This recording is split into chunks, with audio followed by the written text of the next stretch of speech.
Krishna Krishna. We're rolling. Okay, Hare Krishna everyone. Hare Krishna. Nice to see everyone on this Easter Sunday. Nagyon örülök mindenkinek, hogy itt vagytok a húsvét vasárnapján. Let's begin with prayers. Akkor imádkozunk először. Om Gyānatimirandasya Gyānanjana Shalakaya Chakshurun Militam Yena Tasmai Shri Gurave Namaha Mukam Karoti Vachalam Pangum Langayate Girim Yat Kripatam Aham Bande Shri Gurun Dinataranam Jai Shri Krishna Chaitanya Prabhu Nityananda Shri Advaita Gadadhar Shivasadi Gaura Bhakta Brinda Hare Krishna, Krishna Krishna, Hare Hare, Hare Rama, Rama Rama, Hare Hare. Our prayers to Śrīmad-Bhāgavatam, so we call in response. Akkor megint ilyen felelgetősben mondjuk el a Bhāgavatam imáit. Sarva Shastrabdi Piyusha Sarva Vedaika Satphala Sarva Vedaika Satphala Sarva Siddhanta Ratnadhya Sarva Siddhanta Ratnadhya Sarva Lokaika Drikprada Sarva Lokaika Drikprada Sarva Bhagavata Prana Sarva Bhagavata Prana Śrīmad-Bhāgavata Prabho Śrīmad-Bhāgavata Prabho Kalidanto Ditaditya Kalidanto Ditaditya Shri Krishna Parivartita Shri Krishna Parivartita Paramananda Pathaya Paramananda Pathaya Prema Varshyaksharayate Prema Varshakshayarate Sarvada Sarvasevyaya Sarvada Sarvasevyaya Shri Krishnaya Namostume Shri Krishnaya Namostume Madeka Bandhu Matsangin Madeka Bandhu Matsangin Madguru Manmahadhana Madguru Manmanabha Madnishtarka Madbhagya Madnishtaraka Madbhagya Madananda Namostute Madananda Namostute Asadu Sadhu Tattayin Asadu Sadhu Tadayin Ati Nichochatakara Ati Nichochatakara Hanamuncha Kadachinmam Hanamuncha Kadachinmam Premana Hrit Kantayospura Prema Hrit Kantayospura. Reading through the translation of each of these verses in Hungarian. Akkor a magyar fordítást olvassa valaki. Someone to read the first. Először valaki az elsőt. Ó Śrīmad-Bhāgavatam, ó nektár, amelyet az összes védikus szentírás óceánjából köpültek, ó a védák legkiemeltebb transzcendentális gyümölcse, ó te, aki minden lelki filozófiai következtetés égkövével rendelkezel, ó te, aki spirituális látást adsz a világ minden emberének. Machi? Machi? Number two? No. Mataji, légy szíves. Ó, Uram, Te vagy a nap, amely felkelni elosztassa a Kali-juga sötétségét, de valójában Krishna vagy, aki visszatért közé. Machi, no. Ó, Śrīmad-Bhāgavatam, tiszteletteljes gondolatomat ajánlom neked, olvasásod által az ember transzcendentális boldogságot ér el, mert szótagjaidból a tiszta Isten szeretet esője hullik az olvasóra, téged mindenkinek mindig szolgálnia kell, mert Krishna inkarnációja van.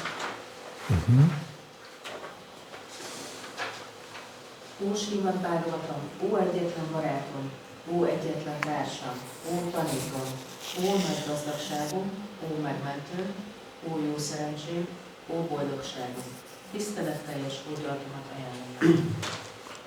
Isha Sangha at the back. Ó, Śrīmad-Bhāgavatam, tiszteltésed a szentségtelenetek, ó, legelesettetek felszabadítóval, kérlek fogadótól. Kérlek nyilvánulnak szívemmel és patommal, itt iránti szeretet kísértő. Granth Śrīmad-Bhāgavatam ki jai. So, thank you all for coming. Köszönöm mindenkinek, hogy eljött. We continue today with session 5 of this 6-session course. A 6 részes sorozatnak az 5. alkalmánál tartunk. We are almost at the end of the first canto. Már majdnem az első ének vége fele vagyunk. So I just wanted to go over what we've covered a little bit today, very briefly, Szeretnék röviden végigmenni azon, hogy mit fogunk ma venni. without looking at your slides. És ne tessék nézni a kinyomtatott diákat, jó? What was the first session? Mi volt az első alkalom? What did we discuss? Mit beszéltünk meg? Yes. The glories of the Śrīmad-Bhāgavatam. Hát tehát a Śrīmad-Bhāgavatam dicsősége. Which chapters? Someone else. Milyen fejezetek voltak? Emlékszik valaki? Chapter 1 until Első fejezettől hányadikig? 3.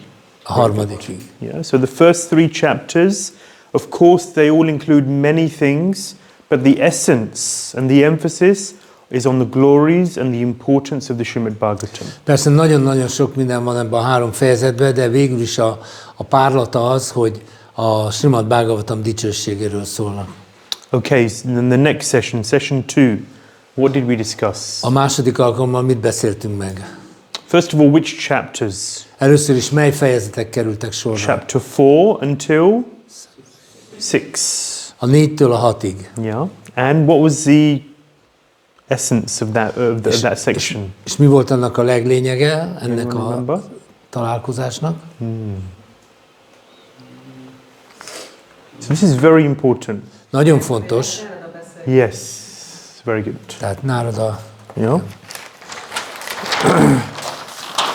And can you summarize what happens? Össze tudjuk foglalni, hogy mi volt?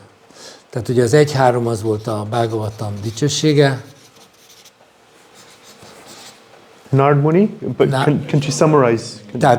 Tehát tessék összefoglalni Náradának a beszélgetését. Someone say something more? Valaki egy kicsit többet tudna erről mondani?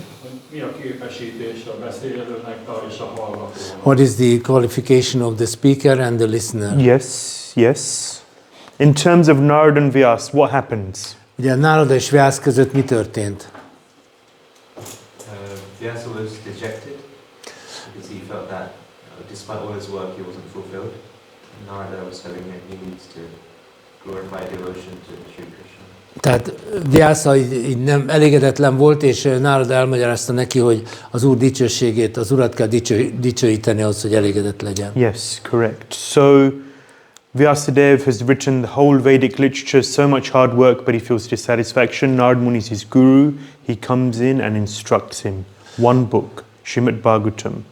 Tehát ugye Vyasadeva rengeteget dolgozott, nagyon sok fontos irodalmat megírt, és még mindig elégedetlen volt, és Nárada elmondta, hogy meg kell írnia egy könyvet, ami az Úr dicsőségéről So szól. from this story, from this conversation, we understand that the Śrīmad-Bhāgavatam is the mature fruit of the Vedic literatures. Ebből a beszélgetésből megérthetjük, hogy a Śrīmad-Bhāgavatam a védikus irodalomnak az érett gyümölcse.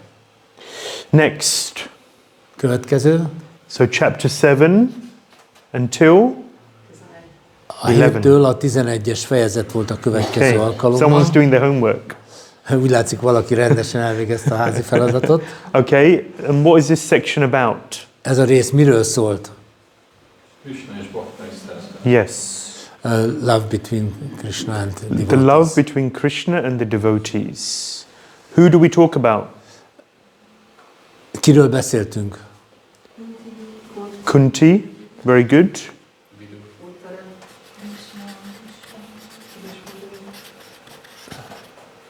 So Bhishmadev,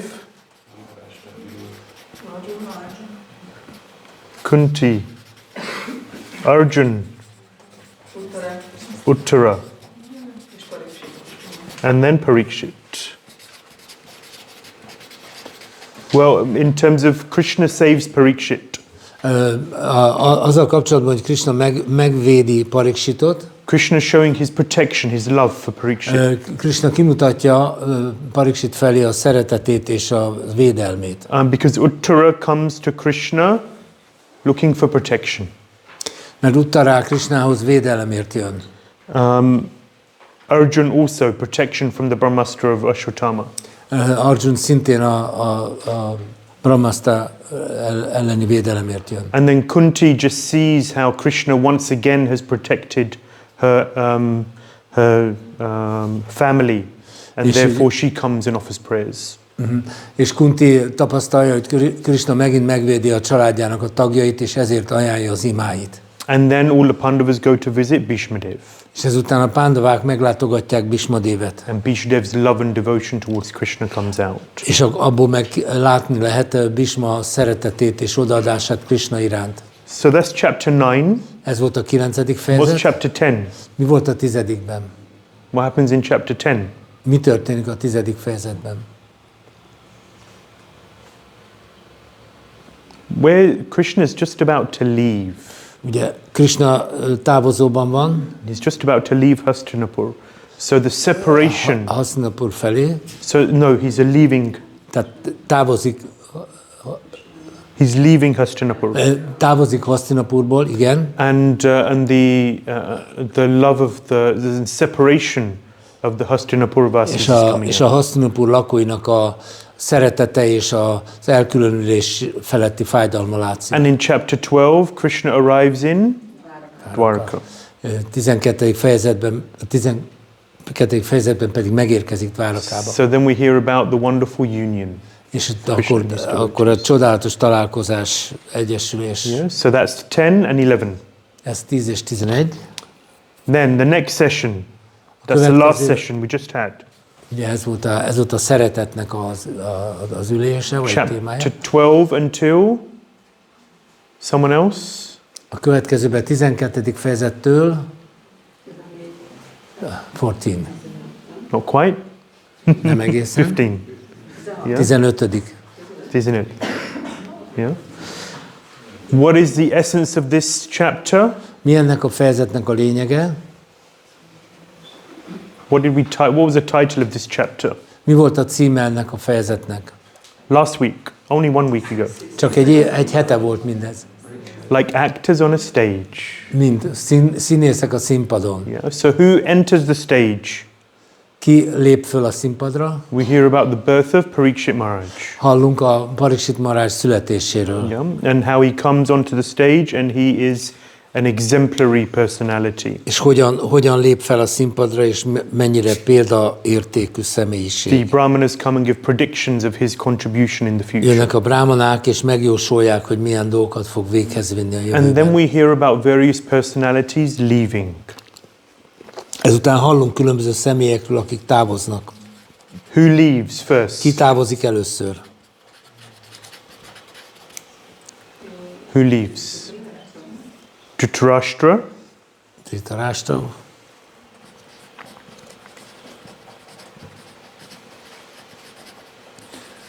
Who else leaves? Ki még? Ki távozik még? Sorry? Wife. Yes. So Dhritarashtra and his leaving. Vidura also leaves. Gandhari leaves. That's one chapter. Tehát next, who leaves? Igen, és ezután ki távozik? Krishna. Krishna. Krishna leaves. Krishna So you távozik. remember, Arjun went to visit Dwarka, see what's happening, meet Krishna, see what his next plans are. Arjun elment Dvárakába meglátogatni Krishnát, hogy megtudja, mik a közelebbi tervei. He doesn't come back. És nem jött vissza. Yudhishthira is wondering with Bhima, what's happening? Where are they? Yudhishthira és Bhima azon gondolkoznak, hogy vajon mi lehetett vele. And they begin to see all sorts of omens. És aztán látnak mindenféle rossz előjelet, baljós előjelet. Could it be that Krishna's left? Csak nem távozott Krishna, And their worst fears are confirmed. és a legrosszabb félelmeik beigazolódnak. So then Krishna leaves. That's chapter 14. Ugye a 14. fejezetben Krishna távozik. And then Ezután Pandavas leave. They think, a pándavák okay, is elmennek. if Krishna's not on the planet, then what is the use of us being on the planet? Hogyha Krishna nincs ott a bolygón, akkor mi dolgunk van itten ezen a bolygón? Yeah. So this is chapter 15. Ez a 15. fejezet. So it's very important that we all have at least this in our Nagyon minds. fontos, hogy ezt ugye a fejünkbe vegyük. Yeah, this is very important. Just so you have a summary of the first canto, you know what happens. Tehát, hogy legyen egy ilyen összegezésünk, hogy mi történik az első énekben. Yeah, and you all have it on your notes. It's all there. Az összes jegyzetben megvan. At the beginning of each session we have this little summary. És minden egyes ilyen találkozáskor ugye egy kicsit összefoglaljuk, ami addig történt. And you can fill in some of the details. For example, Krishna and his devotees. És akkor mi a részletekkel ki tudjuk bővíteni. Which devotees in each chapter? Milyen bakta, milyen fejezetben. Yeah, the whole point of these sessions is really to give everyone an overview of the first canto. Ezeknek a találkozásoknak az a célja, hogy az első énekről egy ilyen áttekintésünk legyen. Right, so last week we discussed the leaving, finally the leaving of the Pandavas. Múlt héten beszéltünk arról, hogy a pándavák távoznak. And then today the session will be focused on who comes in after the Pandavas, who takes control of the kingdom. Miután az 5 pándava elment, kiveszi át a királyságot. We said last week, of course, Parikshit Maharaj comes Persze, beszéltünk erről, Parikshit Maharaj. Alongside Vajranab in Mathura. Alongside Vajranab. És Vajranabmal együtt. In Mathura. Aki Mathurában. So, I wanted to just speak a little bit on one topic which I didn't get time for last week. Szeretnék egy témáról beszélni, amiről a múlt héten nem értünk rá. So we spoke about various personalities leaving their bodies. Beszéltünk arról, hogy különböző személyiségek elhagyják a testüket. Yeah. So this topic of death is an important topic. A halál kérdése egy fontos téma. Of course, in the world outside, it's a taboo topic. No one wants to speak about death. A külső világban persze a halál az egy tabu téma, senki nem akar beszélni. But you may have noticed in our scriptures and in our books, death comes up quite often.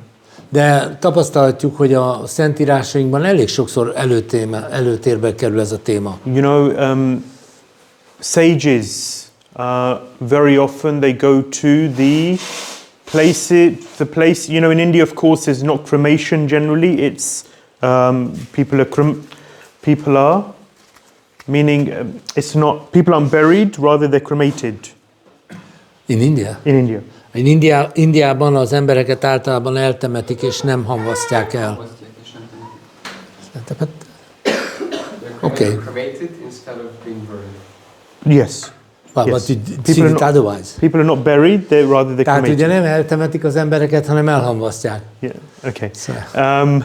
So many times sages, saintly persons, they go to the place where people are cremated, where funeral pyres. A bölcsek sokszor látogatják azokat a helyeket, ahol az embereket elhamvasztják. And they just watch. És csak nézik. They just watch person after person after person. A személy után testeket Dead nézik. bodies burnt. Ahogyan a halott testeket elhamvasztják. And in this way they're just meditating on this topic of death. És így módon meditálnak a halál témáján. This is a spiritual practice. Ez egy lelki gyakorlat. How can this be a spiritual practice? Hát hogy lehet ez egy lelki gyakorlat? The point is that they're meditating on the temporality of life. Itt az a lényeg, hogy az életnek az átmenetiségén meditálnak. Like we said in previous sessions, the Bhagavatam is really cutting through all of the illusion of this world. Ahogy az előző alkalmakkor is láttuk, a Bhagavatam az gyakorlatilag szétzúzza a különböző illúziókat. Why is death such an unpopular subject? Vajon miért annyira népszerűtlen téma a halál? Because it's bringing to the face of an individual the reality that actually my happiness, my attempts at being happy in this world will at one point come to an end. Azért, mert könyörtelenül szembesíti az embert azzal, hogy az én boldogságom, az én boldogságról törekvésem, ezek egyszer véget érnek. You know, they say you only live once, YOLO. Szokás mondani, hogy egyszer élünk. So this is YOLO. In English, YOLO. You only live once. Igen, ez már egy rövidítése van ennek hogy egyszer élünk. Yeah? So people live by this philosophy. Az emberek ezt a filozófiát követik az életükben. So then who wants to really hear about this idea? That okay, what's the philosophy? I want to enjoy. So who wants to hear about this idea that one day my enjoyment will come to an abrupt end? És mint hogy az élet filozófiájuk az élvezet, az élet élvezése, ki a fene akar hallani arról, hogy ennek egyszer vége lesz? But for us, meditating on death, not too much, of course. We meditate on Krishna. Persze számunkra a halálon való meditálás, persze nyilván nem túl sokat, de, mert Krishnán meditálunk, de ez a meditáció It's useful. nagyon hasznos. And I'm just going to give a few points as to why. És szeretnék egy pár pontot feltenni arról, hogy ez miért van. First of all, it helps us to prioritize in life. Nagyon fontos azért, mert segít minket felállítani a fontossági sorrendet. Yeah, I'm sure we're all in the same situation in our own lives. We all have so many different pressures and things to do. Valószínűleg itt mindenki hasonló helyzetben van, hogy annyi mindenre kell figyelmet fordítani. And do you ever find that you end up doing so many things which aren't necessarily the most important things in your life? És hát biztos más is van ugye azzal, hogy egy csomó olyasmivel is foglalkozik, ami nem feltétlenül a legfontosabb az életben. If you really assess your life, if you really look at things, actually there are other much more important things, but these are just either easier things or more imminent things, and therefore you meet with them. Igen, ezért van az, hogy általában azzal foglalkozunk, ami sürgős, amit azonnal el kell intézni, nem feltétlenül azzal, amik a legfontosabbak. But when we realize that actually, when we think about death, okay, then I really need to think about what is most important to me. Ha halálra gondolunk, akkor tényleg számba vesszük azt, hogy mi a legfontosabb számunkra. And hopefully spiritual life figures as one of the most important things, if not the most important thing. És remélhetőleg a lelki élet az egyik legfontosabb, vagy talán a legfontosabb számunkra. Because then our spiritual practices and our association with devotees, it goes higher in the priority list. Mert a baktákkal való kapcsolatunk, a lelki életünk magasabb és magasabb szintre kerül. They say sadhana, satdhan iti sadhana. Sadhana is satdhan, it's the eternal wealth. A sadhana az tulajdonképpen azt jelenti, hogy az örök dolgok. Everything else is temporary. Minden más az átmeneti. Everything else we invest in this life is temporary. This is the only permanent thing. Minden más, amiben energiát fektetünk az életbe, az átmeneti. Sat means eternal. Sat azt jelenti örök. This is satdhan, eternal wealth. Satdhan az örök dolgok. Number two, it brings a sense of urgency. A második dolog az, hogy ez a meditáció segít abban, hogy megértsük, hogy ez egy nem halasztható dolog, sürgős. Do you ever have something that you got to do and you don't really want to do it and you say, oh, I'll do it tomorrow?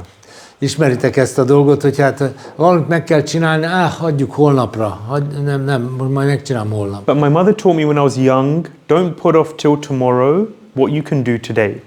De anyukám arra tanított kicsi koromban, hogy amit megtehetsz ma, ne halaszd holnapra. So the point is, do it now. Tehát az a lényeg, hogy most. Practice spiritual life now.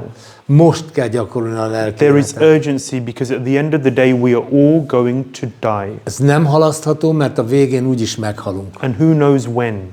És senki nem tudja, hogy mikor. Yeah, there are so many stories, devotees around us as well as people in the outside world, and they have a premature death. Nagyon sokszor van bakták között is, és a külvilágban is, hogy úgynevezett idő előtti halál. I'm not trying to scare you, of course. Senkit nem akarok most megrémíteni. But the point is we have to reflect on these things and have this sense of urgency in our spiritual De az a lives. lényeg, hogy ezt értsük meg, és legyen meg az a tudatunk, hogy ez sürgős, hogy nem halasztható. So they say there's no point in killing time when you realize that actually time is killing you. Ezt nehéz lefordítani, a lényeg az, hogy nem érdemes agyoncsapni az időt, amikor tudjuk, hogy az idő úgyis agyoncsap minket. True, no? Igaz? Number 3, humility. A harmadik pont az alázat. When you realize that, because the conception in the material world is that I'm in control of my life. Ugye az anyagi életnek az alap kiindulás az, hogy én irányítom az életemet. I do what I want when I want. Azt csinálom, amit akarok, amikor akarom. Who wants to die? Ki akar meghalni? No one wants to die. Senki nem akar meghalni. But we can't control it. De nem tudjuk ezt szabályozni. It is inevitable. elkerülhetetlen. You know, there's a man and he said to Srila Prabhupada, you know, I don't really want to bow down. He was not a devotee. He said, I don't want to bow down to God. Jött egyszer egy ember Prabhupádhoz, aki nem volt bakta, azt mondta, hogy Prabhupád, én nem akarok lehódolni az Isten előtt. Prabhupada said you have two choices. Either you bow down to God voluntarily, or death will make you bow down to him forcibly. Prabhupád azt mondta neki, két választásod van, vagy saját akaratodból lehódolsz az Isten előtt, vagy pedig a halál fog kényszeríteni, hogy meghódolj. When we realize that there is a higher force in life. Ez az, amikor megértjük, hogy van az életben egy magasabb erő. Someone above us. Valaki, aki fölöttünk áll. Someone who can force us to do something despite our will not being that way. Van valaki, aki rá tud kényszeríteni arra, hogy valami olyasmit csináljunk, amit nem szeretnénk. It brings a humility to the heart. Tehát ez a szívünkbe becsempészi az alázatot. I'm not the controller, I'm not the enjoyer. Nem én vagyok az irányító, nem én vagyok az élvező. I'm a servant of Krishna. Én Krishna szolgája vagyok. Humility. Alázat. Clarity. Világosság. Yeah. So when we realize that actually everything in this world is temporary. Hogyha megértjük azt, hogy ebben a világban minden átmeneti. You know, have you ever had a situation where you look at someone and you just think of the faults? Aha. Tehát mondjuk van olyan helyzet, hogy valakire ránézünk, és csak a hibáira gondolunk. And then that person either leaves their body or leaves your association. És faults, you mean? The faults? Faults, the bad hiba. Yeah, okay. És akkor... and then you realize that person either leaves their body, they die, or they leave your association. You don't have ez a személy akkor vagy elhagyja a testét, tehát meghal, vagy pedig elhagyja a társaságodat. Then you actually realize that actually they weren't so bad after all. Amikor ez történik, akkor utána arra gondolok, hogy hát talán nem is volt annyira rossz figura ez. Then you miss their good qualities. Akkor viszont így lemaradunk a jó tulajdonságairól. So when someone is present in your life, very often you focus on the bad. Ha valaki nagyon sokat van az életedben, akkor általában hajlamosak vagyunk, hogy a rossz tulajdonságaira fókuszáljunk. But when they're not there, then you think, oh, they were good. És amikor már nincsen ott, akkor arra gondolok, hogy nem, jó volt. But when we realize that actually this person, these people, this association, they won't always be with me, then you value it more. Hogyha megértjük azt, hogy ezeket a társulásokat, társulások nem lesznek velünk örökké, hogy ezek átmenetiek, akkor jobban értékeljük. So everything in this world is temporary. Ebben a világban minden átmeneti. And somehow we have to reduce the identification with the things of this world. És éppen ezért valahogy mindent meg kell tennünk azért, hogy csökkentsük az azonosulásunkat ezekkel az átmeneti dolgokkal, amik itt vannak. And as Jesus said, to be in the world, but not of the world. Ahogy Jézus mondta, hogy itt vagyok a világban, de nem vagyok a világból való. To find that clarity in your life. Ezt a bizonyos tisztaságot, világosságot kell megtalálnunk. Next is immunity. A következő a sérthetetlenség. So when you really look at how our position in this world is so temporary, ha megértjük, hogy tekintetbe vesszük, hogy mennyire átmeneti a mi helyzetünk ebben a világban, and actually ultimately what's the biggest fear in this world? És hogy végsősorban mi a legnagyobb félelem ebben a világban? It's death. Az halál. So we have a fear of growing old. We have a fear of having disease. Félünk, hogy megöregszünk, hogy betegek leszünk. We have a fear of failure. Hogy kudarcot vallunk. We have a fear of not being loved. Félünk, hogy nem fognak szeretni minket. But when you realize actually I'm going to die one day, de hogyha megértem, hogy egy nap meg fog halni, then all of the other fears, they pale into insignificance. És akkor tulajdonképpen az összes többi félelem az már lényegtelenné válik. Úgyhogy a jó fordítás ennek, mert én csak ezt az egy szót kaptam, nem volt mögötte a magyarázat, tehát nem a sérthetetlenség, inkább csak az, hogy hát már nem zavar minket, tehát immunisakká válunk, csak az is egy idegen szó. Tehát próbáltam egy magyar szót találni. Elnézést kérek. So this knowledge immunizes us. Tehát ez a tudás minket így beolt. Allows us to be less fearful of the other so many things that we could be fearful of in this world. Így ezáltal kevésbé félünk attól sok minden mástól, amitől egyébként félnek az emberek. There was one devotee, he had an app. So you take a picture of a person and then you can make them younger and you can make them older on Az the egyik app. baktának volt egy kis alkalmazás a telefonján, amivel, hogyha valakiről fényképet csinált, akkor át tudta igazítani, hogy öregebbnek nézzen ki, vagy fiatalabbnak nézzen So ki. one day he came to me and said, "Can I take a picture of you?" És oda jött hozzám, és azt kérdezi, hogy lefényképezhetlek? I said, "Why?" Minek? He said, "Just let me take a picture. Let me take a Ja, picture." fényképezzelek le. So he took a picture. Lefényképezett. And then 2 minutes later, he showed me this picture of me when I'm 70.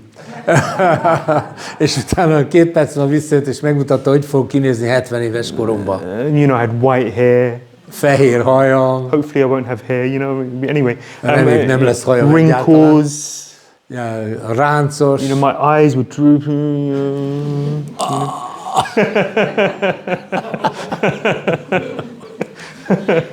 Eyes were drooping. Igen, hogy a táskás szemek. And I looked terrible. Rémesen néz. To be honest with you. And it just put a different perspective. Ez tulajdonképpen csak egy más megvilágításba helyezett. And whatever youth one may think one has, És a fiatalok gondolják, hogy a fiatalság milyen erőkkel vagy képességekkel jár. and so many other fears which, you know, one may have hidden away in the heart, irrelevant, really. És tulajdonképpen mindaz a sok félelem, ami így megbúvik a szívünkben, hogy ezek igazán nem számítanak. Because I thought in 30 years' time, that's how I'm going to look. Hogy látom, hogy 30 év múlva hogy fog kinézni, And it's not really about how I look, but it's at the end of the day, soon after that, I'll die. de nem is ez a legborzasztóbb, hogy nézek ki, hanem ez nem sokkal ezután meg fog halni. Or maybe before, who knows? Lehet, hogy ezelőtt. The Nem point lehet is, tudni. it just brought that reality, you know, more starkly in my face. Tehát tulajdonképpen csak ezt a realitást így beletolta a képen. And all of the other things which we worry about, they're not so important. És At the end of mindaz the a day. dolog, amiről kapcsolatban annyit aggódunk, hogy ezek igazán nem számítanak. Oops. Finally, opportunity. És végül a lehetőség. You know, if one is realized in spiritual life, then they see. Tehát, hogyha valaki a lelki életben megvalósítást elérte, Recently, Kanama Maharaj was in the process of leaving his body. ugye nemrégiben Kadamba Maharaj ugye még elhagyta a testét, And it was a wonderful example just to observe how he did that. és csodálatos példát mutatott, ahogy megfigyelhettük, hogy hogyan csinálta ezt. Unfortunately, he had cancer. Ugye volt neki egy rákja, He was diagnosed just under a year ago. körülbelül kicsit kevesebb, mint egy évvel ezelőtt diagnosztizálták. So like Parikshit Maharaj, he knew. Tehát Parikshit Maharajhoz hasonlóan tudta. So the last 10 months or so of his life, 9 months, was a preparation for that moment. Tehát az élete utolsó 9-10 hónapja az felkészülés volt arra a pillanatra. And his perspective was that death is no problem. It's just a change of service. És az ő megközelítése az volt, hogy a halál az nem probléma, az csak a szolgálat megváltozása. And it's good, I get a different body, a new body, a fresh body. Nagyon jó, kapok egy új testet, egy friss testet, That actually we may leave this portal, but we enter into another portal. Realm. aha. És ugye elhagyjuk ezt a kikötőt, és behajózunk egy másik kikötőbe. If we have a perspective of our eternal nature, Hogyha azt vesszük, hogy mi örök természetünk van, that may be general, I'm a servant of Krishna, or it may be more specific, but if we have that perspective that that's my eternal identity, tehát hogyha általában véve Krishna szolgái vagyunk, vagy van egy konkrétabb elképzelésünk, vagy megértésünk arról, hogy mi az azonosságunk, akkor ez vagyunk. then leaving this body means I'm getting closer to attaining that space. Akkor tulajdonképpen az, hogyha elhagyom ezt a testet, csak közelebb kerülök ahhoz helyzethez. So actually there are so many opportunities. Tehát ez tulajdonképpen lehetőség, a halál az egy lehetőség. Opportunities for wonderful new service. Arra, hogy egy új szolgálatot elfogadjunk. So we saw that Dhritarashtra left, Láttuk, hogy Dhritarashtra elment, Krishna left, Krishna elment, the Pandavas left, Pándavák is elmentek, along with Draupadi, Draupadival Kunti. együtt, Kuntival együtt. So this topic of death comes up again and again in our scriptures. Tehát a Szentírásunkban ez a téma, a halál témája az állandóan újra és újra And feljön. these are just some insights into how, as Vaishnavas, we can utilize this topic of death to propel us in our spirit Krishna És consciousness. ez a dia ez arról szól, hogy hogyan tudjuk, mint Vaisnavák ezt a dolgot felhasználni a lelkéletünkben. Okay. So we continue today Most ma folytatjuk with chapter 16 and 17. 16-os és 17-es fejezettel.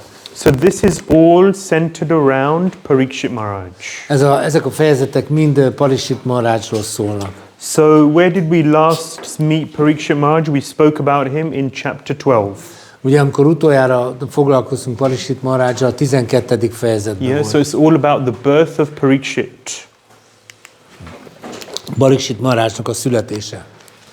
As the Pandavas retire, Ugye a pándavák most kivonultak, who comes into control as the ruler? It is Parikshit Maharaj. ugye ő lesz az uralkodó Parikshit Maharaj. So in the 16th chapter, we hear about the rule of Parikshit. A 16. fejezetben Parikshit Maharaj uralkodásáról hallunk. We heard in the last session how Parikshit Maharaj would spread the fame like Ikshvaku, his ancestor. Fame? Spread the fame of his dynasty. Igen. Tehát láttuk azt, hogy Parikshit Maharaj hogyan öregbítette a dinasztiájának a hírnevét, mint Ikshvaku. Like Bharat, Sorry? Like Bharat. Mint Bharat. Yeah. He would be a bowman like Arjun. Ő olyan íjász volt, mint Arjuna, He would be as strong as a lion. olyan volt, mint egy oroszlán, olyan erős, He would maintain the praja like Ikshvaku. és úgy tartotta fenn Vraja, Praja, teremtés. The people. Okay. Tehát ő ugyan gondoskodott a népéről, mint Ikshvaku, He would be magnanimous like Shibi.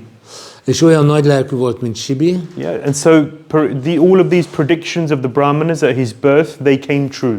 Tehát mindazok a jóslatok, amiket a brahmanák a születésekor tettek, ezek mind valóra váltak. Everyone in Parikshit Maharaj's kingdom was very happy and satisfied. Parikshit Maharaj birodalmában mindenki nagyon boldog volt. Yeah.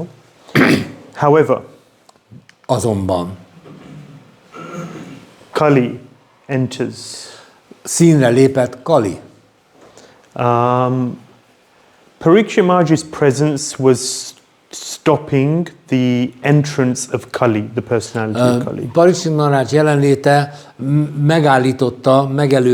megállította a Kali fellépését. So you know, we saw when when the Pandavas, when Yudhishthira and Bhima were thinking Krishna's left, Tehát amikor Yudhishthira és Bhima azt gondolták, hogy Krishna távozott, one thing that they were observing was that there were so many ill omens in the az egyik atmosphere. dolog, amit megfigyeltek, hogy nagyon sok ilyen baljós jel mutatkozott. So they felt that there's something going wrong here.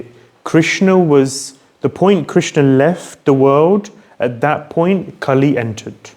Tehát érezték, hogy itt most valami nem jó, és abban a pillanatban, hogy Krishna eltávozott, Kali fellépett. In Krishna's presence, Kali could not enter. Krishna jelenlétében Kali nem tudott labdába rúgni. But Kali came in the moment Krishna left. De abban a pillanatban, hogy Krishna eltávozott, Kali fellépett. But of course, Yudhishthira Maharaj and the Pandavas were still there, so Kali didn't fully take control. De Kali nem tudott teljesen uralomra jutni, hiszen még a Yudhishthira és a Pándavák ott voltak. They were very potent, very powerful. Nekik nagy erejük volt. And similarly, Parikshit Maharaj was a very powerful Vaishnava. És ugyanígy Parikshit Maharaj is egy nagyon erős Vaisnava volt. His purity was holding off the onward march of Kali Yuga. Tehát az ő tisztasága megállította Kalinak a menetelését. But it is the way of the ages that Kali has to come.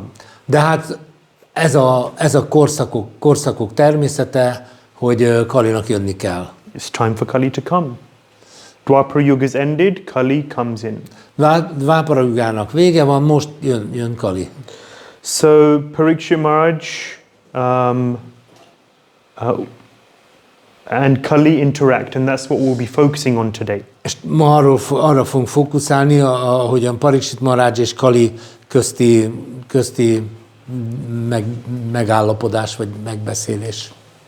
Next week we'll be seeing how Parikshit Maharaj was cursed. Jövő héten pedig azt fogjuk nézni, hogy hogyan átkozták meg. And when he's cursed, what is Parikshit Maharaj's response?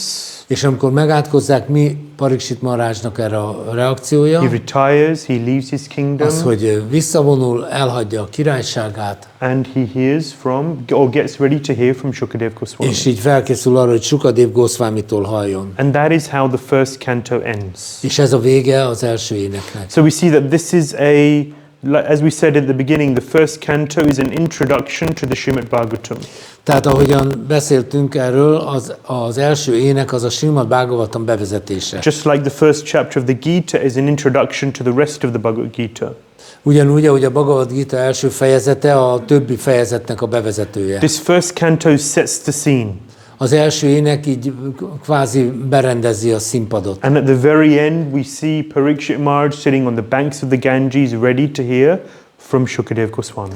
És a végén pedig a végső jelenet az, amikor Parikshit Maharaj a Ganges partján ül, és kész meghallgatni Shukadev Goswami. And so in one sense the Śrīmad-Bhāgavatam really begins with the second canto. Tehát ebben az értelemben a Śrīmad-Bhāgavatam valójában a második énekkel kezdődik. This is all just setting the scene. Tehát az egész tulajdonképpen csak az induló helyzetnek a felvázolása. What's the first chapter of the Bhagavad Gita called? Hogy hívták a Bhagavad Gita első fejezetét? Hadiszemle. Lamentation of Arjuna. What is it called what does Prabhupada call it? Hadiszemle a Kurukshetrében. Review of the... Observing the armies, yeah? Observing the armies. So, and we see the scene. Yeah, so és akkor látjuk, hogy mi a helyzet, igen. Okay, so that is that's the end of the first canto. We're coming towards the end of this first canto. Tehát ez lesz az első éneknek a vége. So, just to remind everyone what's going on. So Abhimanyu, he was a son of Arjun. Tehát ugye akkor foglaljuk össze, Abhimanyu az Arjunának a fia. The Pandavas had a 1 year exile incognito. Ugye a pándaváknak 1 évet inkognitóban kellett számüzetésben tölteni. If they were discovered to be the Pandavas, then they would have to do another 14 years. Hogyha akkor rájöttek volna, hogy ők a pándavák, akkor 12. Akkor újabb valahány évet kellett volna a számüzetésben tölteni. 12 plus 1.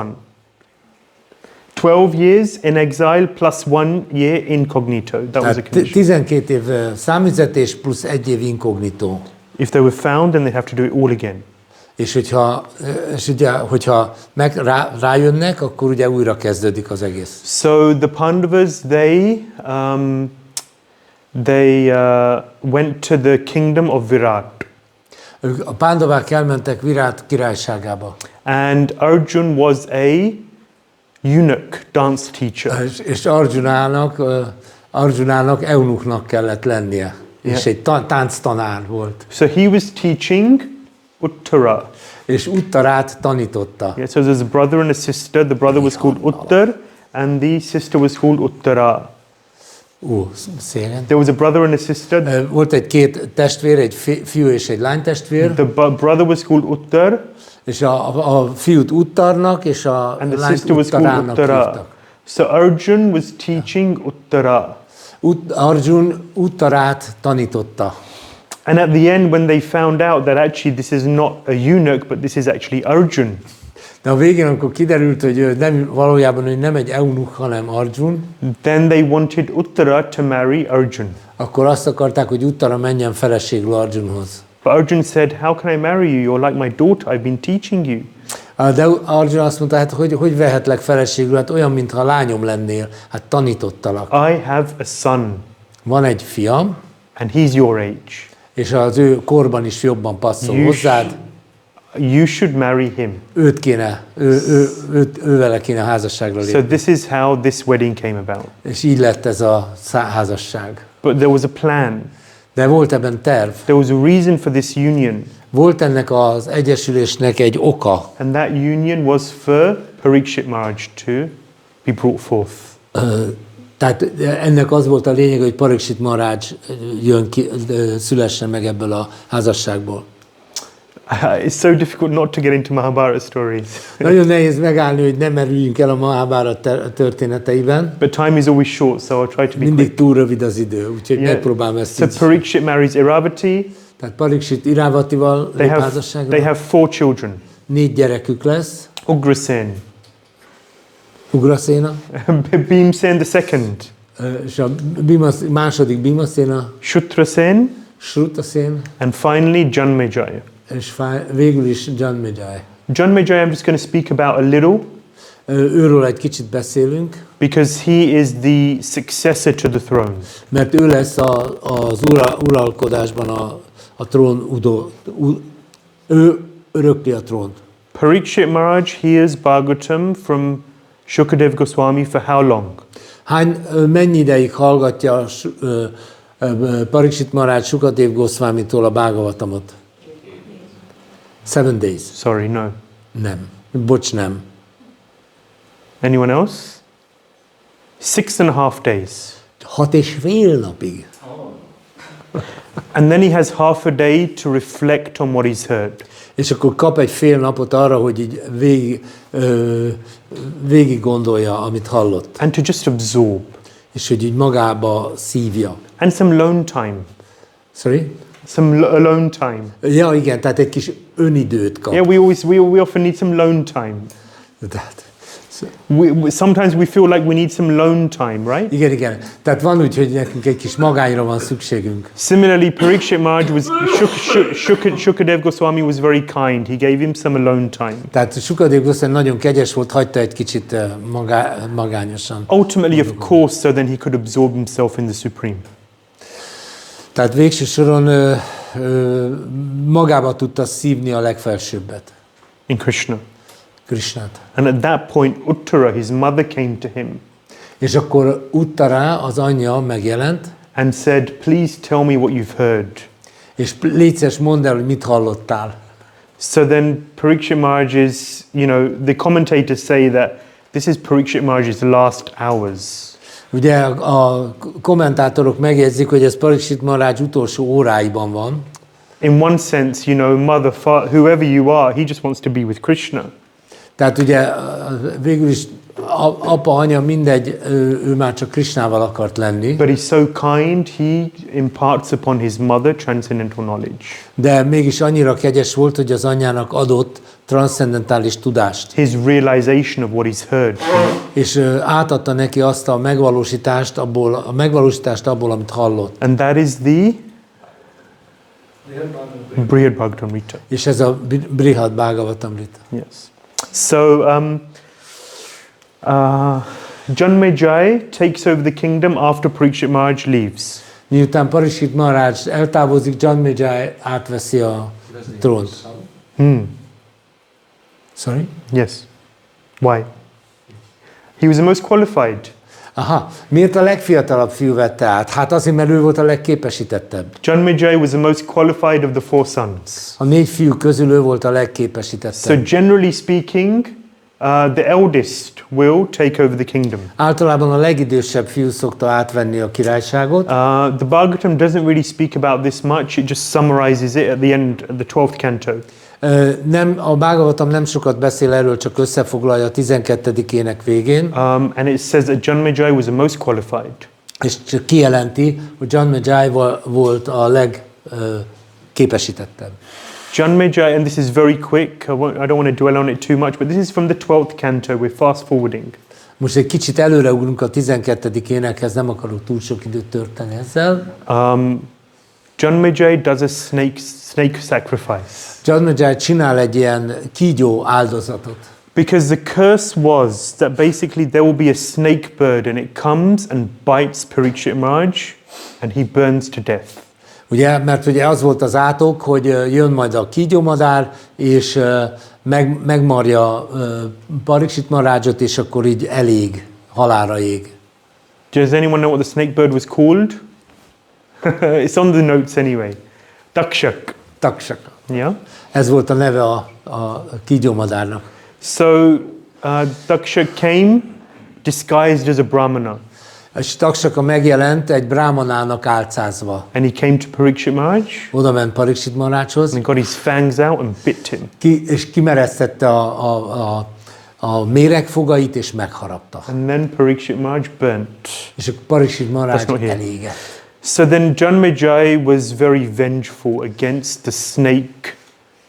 De Janmejai nagyon haragudott a kígyókra, és bosszút akart állni rajtuk. Against the snake race. Az egész kígyó fajzatot So he organized a fire sacrifice. Tehát megszervezett egy tűzáldozatot. With the most powerful brahmanas. A legkeményebb brámanákkal. There is Janmejai on his throne. Ott van Janmejai a trónján. And the brahmanas were chanting mantras. Brámanák énekelték a mantrákat. And these mantras were hypnotizing the snakes. És ezekkel a mantrákkal elbűvölték a kígyókat. And they were voluntarily jumping into the fire. És ezek a kígyók önmaguktól beleugrottak a tűzbe. All of the snakes of the world A világ összes kígyója were jumping into this fire. bele a tűzbe. But then Janmejai asked the brahmanas, hey, I don't see Dakshak. De aztán Janmejai mondja a brahmanáknak, hé, hol van Taksaka, nem látom. This whole sacrifice was organized for Dakshak. Az egész tűzáldozatot Taksaka miatt hozták létre. But where is that snake of all snakes? Hát hol van itten a kígyó kígyója? So, the Brahmanas explained that actually Dakshak has taken shelter of Indra. De a Taksaka menedéket vett Indránál. So Janmejai said, okay, then chant a mantra, so then not only Dakshak, but Indra will also jump into Azt the mondta a fire. brahmanoknak, hogy akkor mondjatok egy olyan mantrát, hogy Indra is essen a tűzbe. So then the Brahmanas started chanting this mantra. És a brahmanák elkezdték ezt a mantrát énekelni. So Indra and Dakshak began to go towards the fire. És akkor Indra és Taksaka is elindultak a tűz felé. So then Brihaspati came. Aztán jött Brihaspati. Who's Brihaspati? Ki az a Brihaspati? Yeah, he's the demigod, the priest of the demigods. Ő a félisteneknek a papja. Yeah. And so he spoke to Janmejai. És akkor beszélt Janmejaihoz. He said, who has done your dynasty harm? Kérdezte, hogy ki az, aki a te dinasztiádnak ártott? One snake. Egy kígyó. Dakshak. Taksaka. You are destroying the whole dynasty of snakes. A kígyók összes dinasztiáját akarod elpusztítani. You know, it's like the atomic bomb, it's very indiscriminate.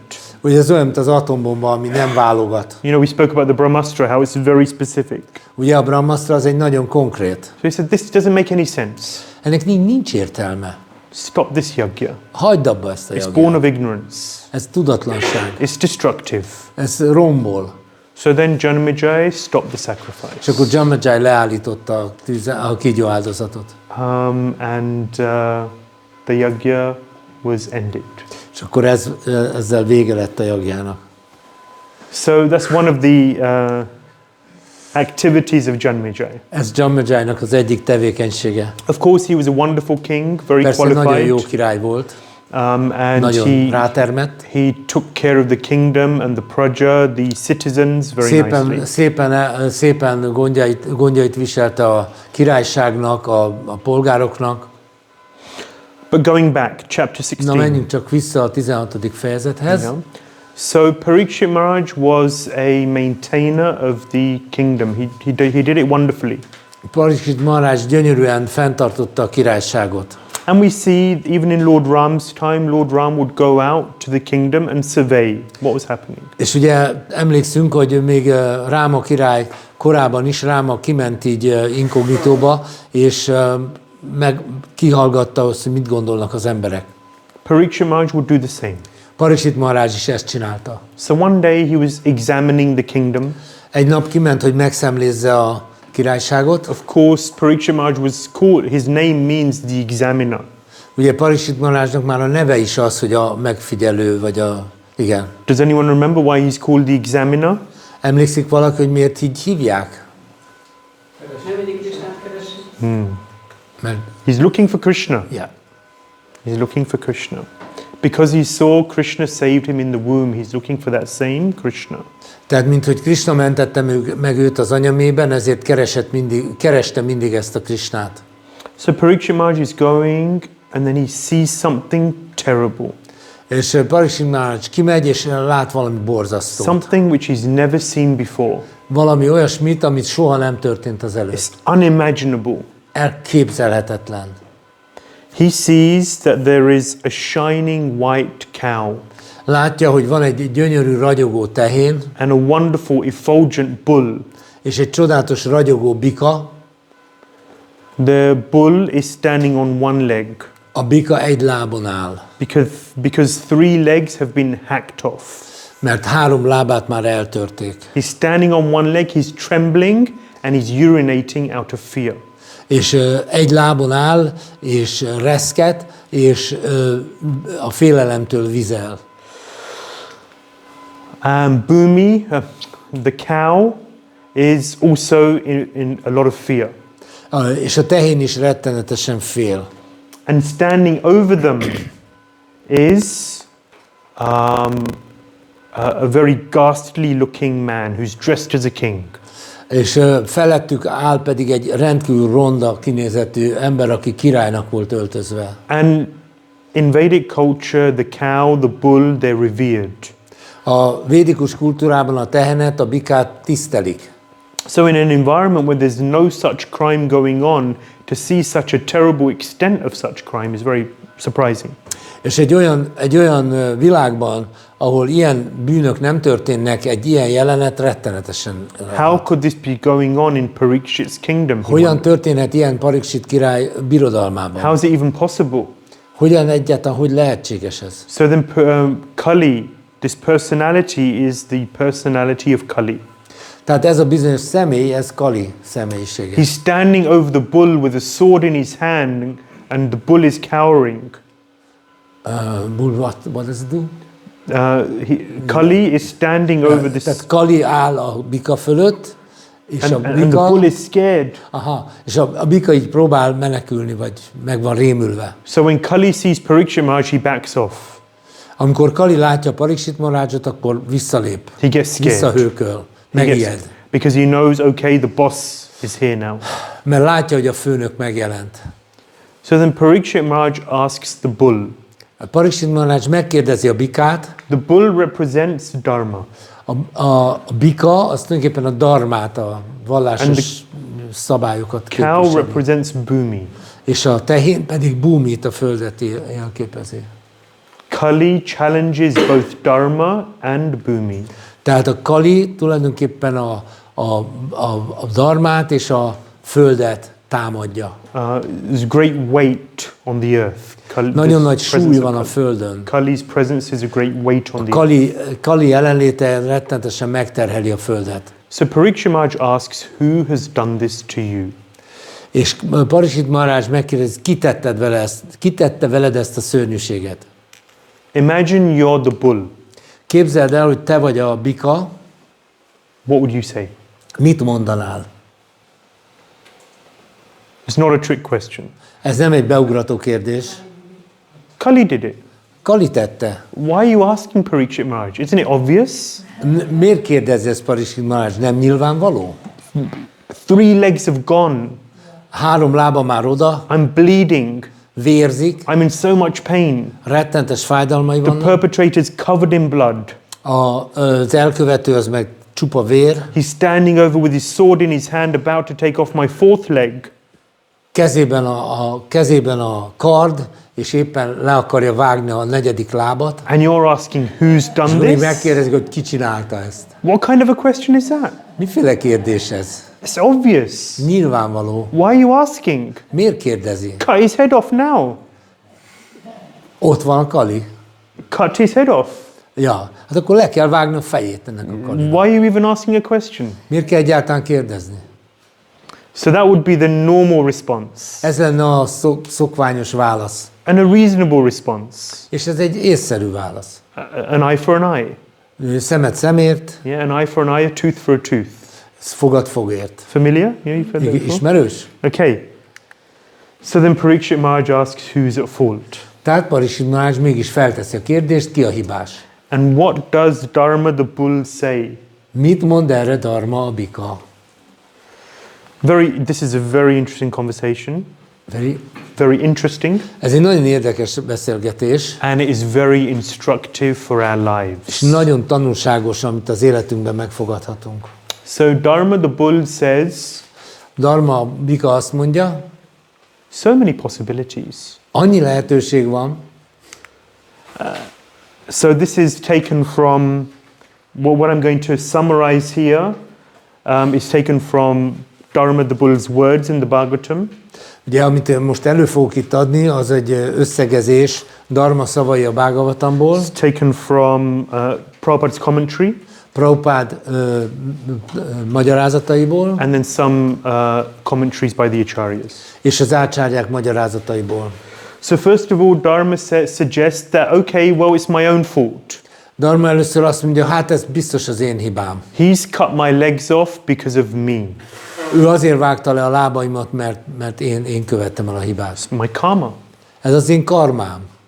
I did bad in my previous life, maybe in this life, and therefore I'm suffering the results of my own misdeeds. Valami rosszat csináltam az előző életemben, vagy ebben az életben, és most a saját tetteim miatt szenvedek. Vishwanath Chakravarti Thakur says, he may be the kleshada, the person who's giving suffering. Lehet, hogy tehát Vishwanath Chakravarti Thakur azt mondja, hogy lehet, hogy ő a kleshada, aki a szenvedést adja. But what is so da means to give.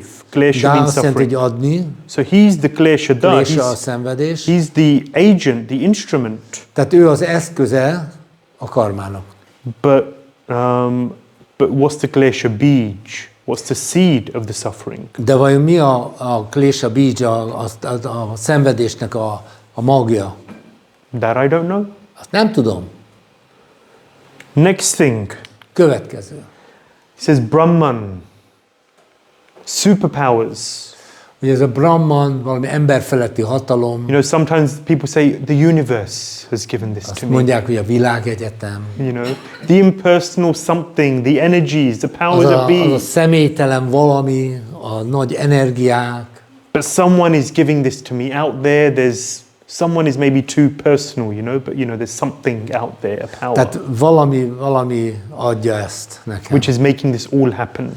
És ez okozza mindazt, ami történik. That's another possibility. Ez is egy lehetőség. Then material nature. Az anyagi természet. So these are just the laws of the world. Ilyen a világ. Ez a világ törvénye. This is how the world works. Így működik a világ. Everyone goes through ups and downs. Mindig van fent, lent. And everyone has problems. Mindenkinek van problémája. It's just the way of the world. Ilyen a világ. So this made me think about how when the Nanda Maharaj and the Vrajvasis, they're doing the Indra Yagya. Emlékezzünk csak, hogy Nanda Maharaj és a Vrajvasik hogyan csinálják ezt a jagját. Indra Yagya. Indra jagját, This is igen. a Govardhan Hill pastime. De a Govardhan kedvtelés. And they're collecting together so many things to perform the sacrifice for Indra. Ugye összegyűjtenek egy csomó finom dolgot, hogy az Indrának feláldozzák. And then Krishna, who's a little 8-year-old boy, he comes and asks. És akkor jön Krishna, a kis 8 éves gyerek, és azt kérdezi, hogy and says, why are you doing this? What are you doing, Papa? Miért csináljuk ezt, papa? And Nanda Maharaj says, this is what we always do. Nanda Maharaj azt mondja, hát ezt mindig így szoktuk csinálni. For generations and generations we've been doing this. Ember emlékezet óta mindezt mindig csináljuk. And then Krishna says, but why? És Krishna megkérdezi, miért? Your children ask why. Gyerekek szokták kérdezni, hogy miért? That question that parents really don't like. Ez az a kérdés, amit a szülők nem szeretnek. So then Nanda Maharaj says, well, we've done this, well, because Indra gives rains, he's the god of the rains. Hát akkor Nanda Maharaj megmagyarázza, hogy hát azért csináljuk, mert Indra adja az esőt. If we satisfy him, then he gives rains. Hogyha mi elégedetté tesszük Indrát, akkor ad esőt. And the rains means there's nice grass, so our cows Akkor, can ha eat van the eső, grass. akkor lesz szép fű. And they have good grass, they eat lots of grass, and they give us lots of milk. És akkor a tehenek megeszik a jó füvet, és akkor adnak finom tejet. And you like milk, don't you, Krishna? De szereted a tejet, ugye, Krishna? And even more than milk, you like butter. És ugye még a tején is jobban szereted a vajat, ugye? And butter comes from milk, A vaj az a tejből which comes lesz. from the cows, És az a tej, az pedig a which tehenektől. comes from the grass, Az pedig a fűből lesz. which comes from the rains. És az pedig az esőből And the lesz. rains come because of our Lord Indra. És az eső pedig Indrától jön. So if we satisfy Indra, then he gives us lots of. Hogyha Indrát elégedetté tesszük, akkor lesz minden. So then Krishna, very funny, he says, you don't need Indra. De akkor nagyon viccesen Krishna azt mondja, hát nincs itt szükség Indrára. We just do our duties and the rains will come. Hogyha tesszük a kötelességeinket, akkor jön az eső. As long as we carry out our duties properly, the universe will give us rains. Hogyha megtesszük a kötelességünket szépen, akkor a nagy világegyetem gondoskodik az So esőről. this is the karma mimamsa philosophy.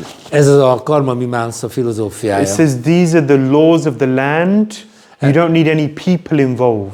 Ugye ezek a földnek a törvényei, nem kellenek ide emberek. You don't need a personal God or anything. Nem kell egy személyes Isten. No, it's just, it just works. It just happens. Ez csak úgy működik. Yeah. So it takes God out of the picture. It took Tehát person out of the tulajdonképpen picture. kiveszi Isten személyiségét a képből. Jaimini came up with this karma mimamsa philosophy. A Jaimini is ezzel a karma mimamsa filozófiával jött. Then there's this concept of chance. És akkor van itt ez a fogalom, a véletlen. So Prabhupada says Ashtavakra Muni comes up with this possibility. Ashtavakra Muni jön ezzel a lehetőséggel. Ashtavakra Muni was bent in 8 places. It was. Bent in 8 places. Ez a Muni, ez 8 helyen volt meggörbülve, meg bent, meghajolva. Aha. Anyway, so he just said it's all just random chance. Ez csak véletlen. Atoms collide with one another, Atomok összeütköznek, and just like the world came about by chance, Big Bang, ugye, hogy a világ létrejött csak véletlenül a nagy ősrobbanással, and we're all just made up of chemicals. és what? We're all just made up of chemicals. Mi végül is csak vegyi anyagokból állunk. In the same way, this happened to me, Dharma the Bull says, because of chance. És akkor Dharma, a bika azt mondja, hát ez véletlenül történt. Things just happen. Dolgok csak úgy megtörténnek. Finally, almost finally, Dharma says, Majdnem Krishna. végül azt mondja, hogy hát Krishna. Krishna. Krishna azok. So Krishna is the cause of all causes. Sarva karanam karanam. Ugye Krishna minden okoka, He's made this happen. ő miatta van ez. He's behind everything. Not a blade of grass moves without Krishna's sanction. Ugye Krishna az mindennek az oka, még egy fűszál sem hajolhat meg az ő akarata nélkül. And then finally he says, actually, you can't really know. És végül azt mondja, az ember nem tudhassa. Yeah, so they say, Bhishmadev says, Nahyasya karhichit rajan, no one can really understand the Krishna's plan. Tehát Bhishmadev is mondja, senki nem tudja megérteni Krishna tervét. Because actually, so the acharyas explain that, okay, so Krishna may be behind everything, but Az ácsárják így magyarázzák, jó, persze, Krishna van minden mögött, he employs his Maya Shakti. de ő alkalmazza a Maya Shaktiát in order to implement his will. azért, hogy az akarata megtörténjen. So Krishna's put these laws in place. This material world is there are various laws which govern the world. Tehát Krishna hozta létre ezeket a világnak a törvényeit, And things just happen.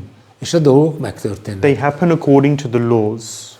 A törvények, a természet törvényeit szerint történnek a dolgok. So in a sense, things do happen mechanically to a degree. Tehát bizonyos értelemben a dolgok akár gépiesen is megtörténnek. You know, if you do bad, then you will get bad. This is law of karma.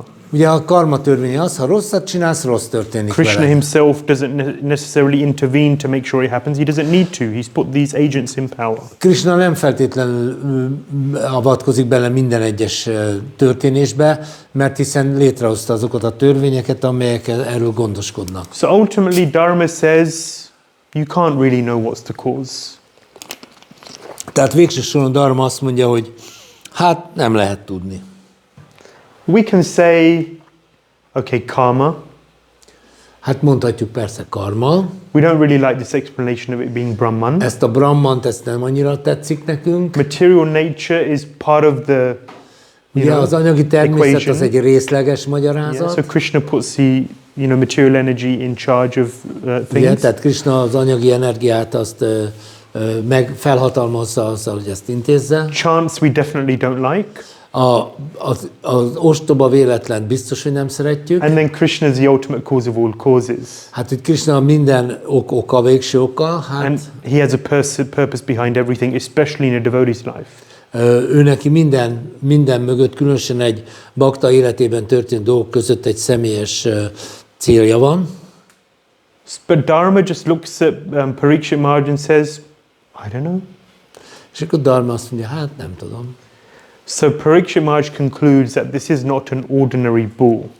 Tehát Parikshit Maharaj ebből arra a következtetésre jut, hogy ez nem egy közönséges bika. No ordinary person could be so philosophical about life in this kind of a situation. Közönséges személy egy ilyen helyzetben nem lesz ennyire filozófikus.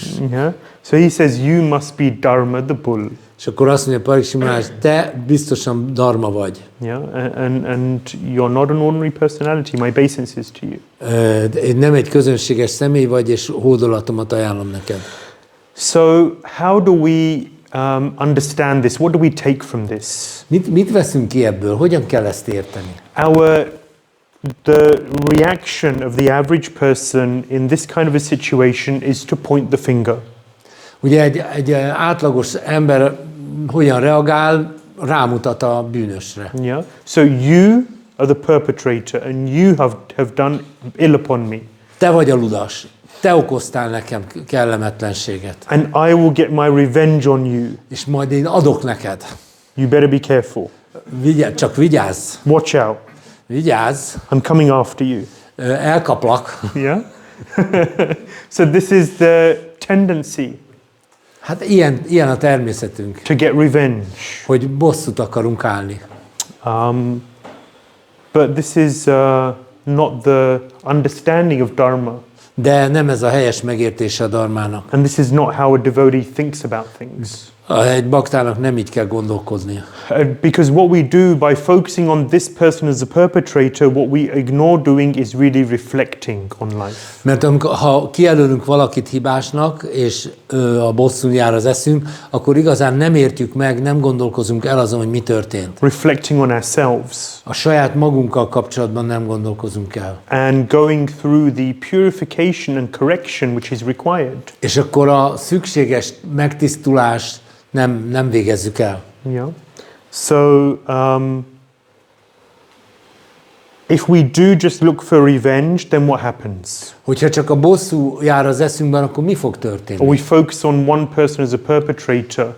Van egy személy, aki ezt elkövette. You've done me harm, I'll do you harm, and then we'll go back and forth for many, many lifetimes. És hogy te nekem rosszat tettél, majd akkor én veled teszek rosszat, és akkor ez így megy a végtelenségig. And the whole law of karma is very, very complex. És a karma törvénye nagyon-nagyon összetett. Maybe I'll do bad upon you, and then you'll do bad upon someone else, and it goes back and forth.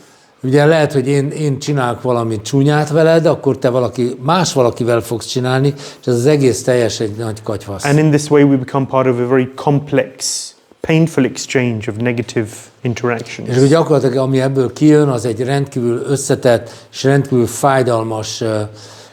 fájdalmas helyzet vagy akciósorozat. Furthermore, the more I point at you as the perpetrator, És még egy gondolat, hogy minél inkább téged teszlek meg a felelősnek, I take on your bad qualities. akkor én annál inkább át fogom venni a te rossz tulajdonságaidat.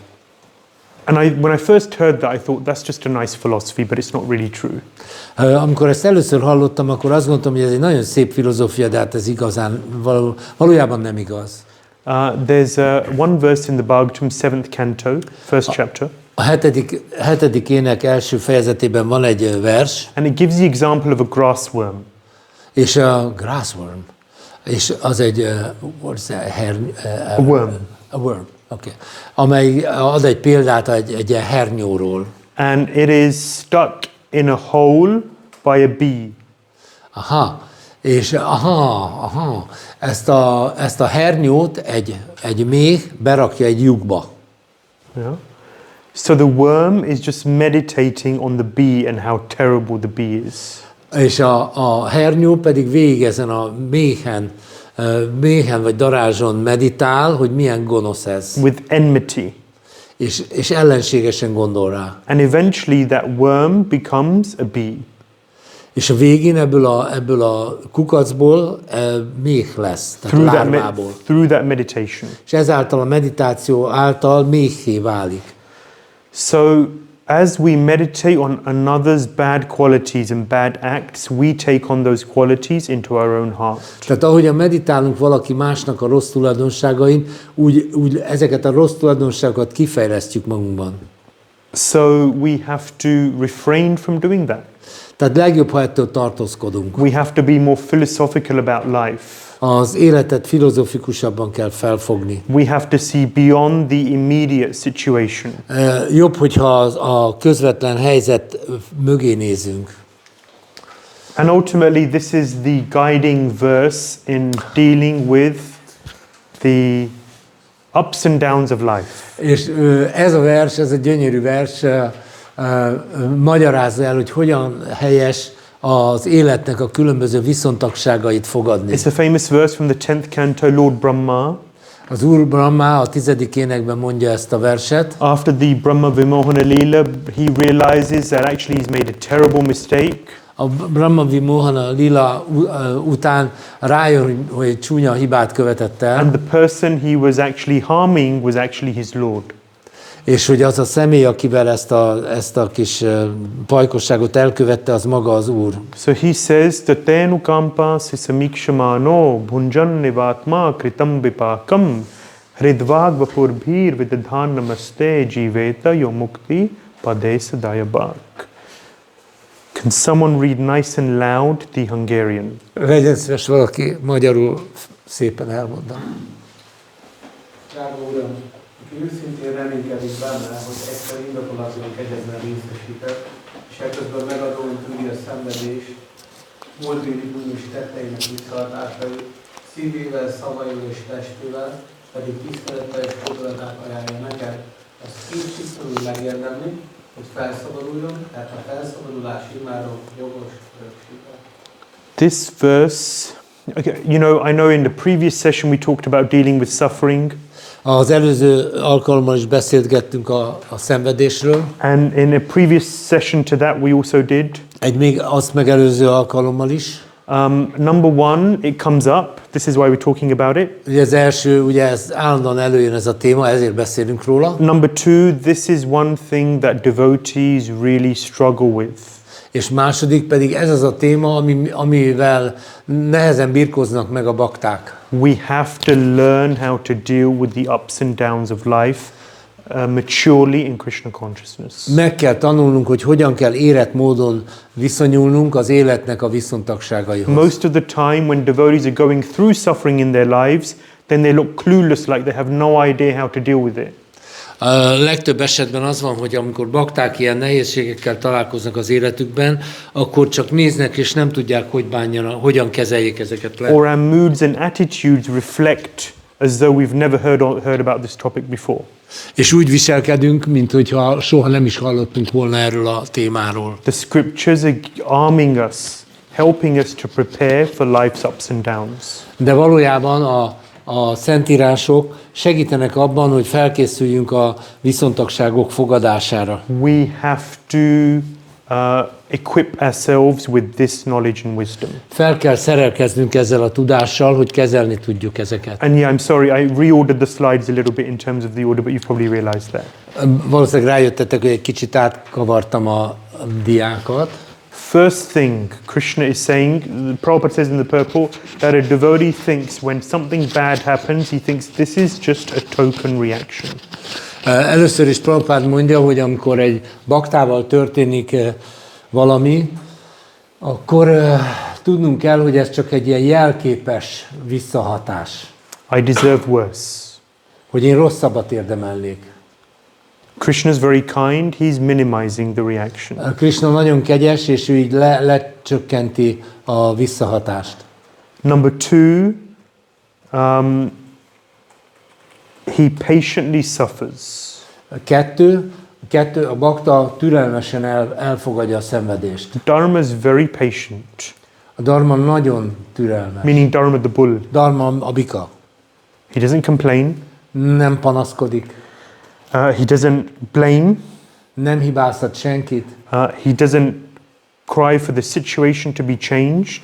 Nem sír azért, hogy a helyzet változzon meg. So desire for liberation, which we spoke about in the first session. Ugye ez a felszabadulás iránti vágy, amiről az első alkalommal beszélgettünk. He accepts the situation. Elfogadja a helyzetet. We also spoke about accepting, adjusting our expectations and accepting what comes to us. Beszéltünk már erről, hogy az elvárásainkat helyesbítsük, és elfogadjuk, amit kapunk. And whilst patiently suffering the reactions to our past activities, és miközben türelmesen elviseljük a korábbi tetteinknek a következményeit, Lord Brahma is saying, Hridvag vapurbhir vidhan namaste.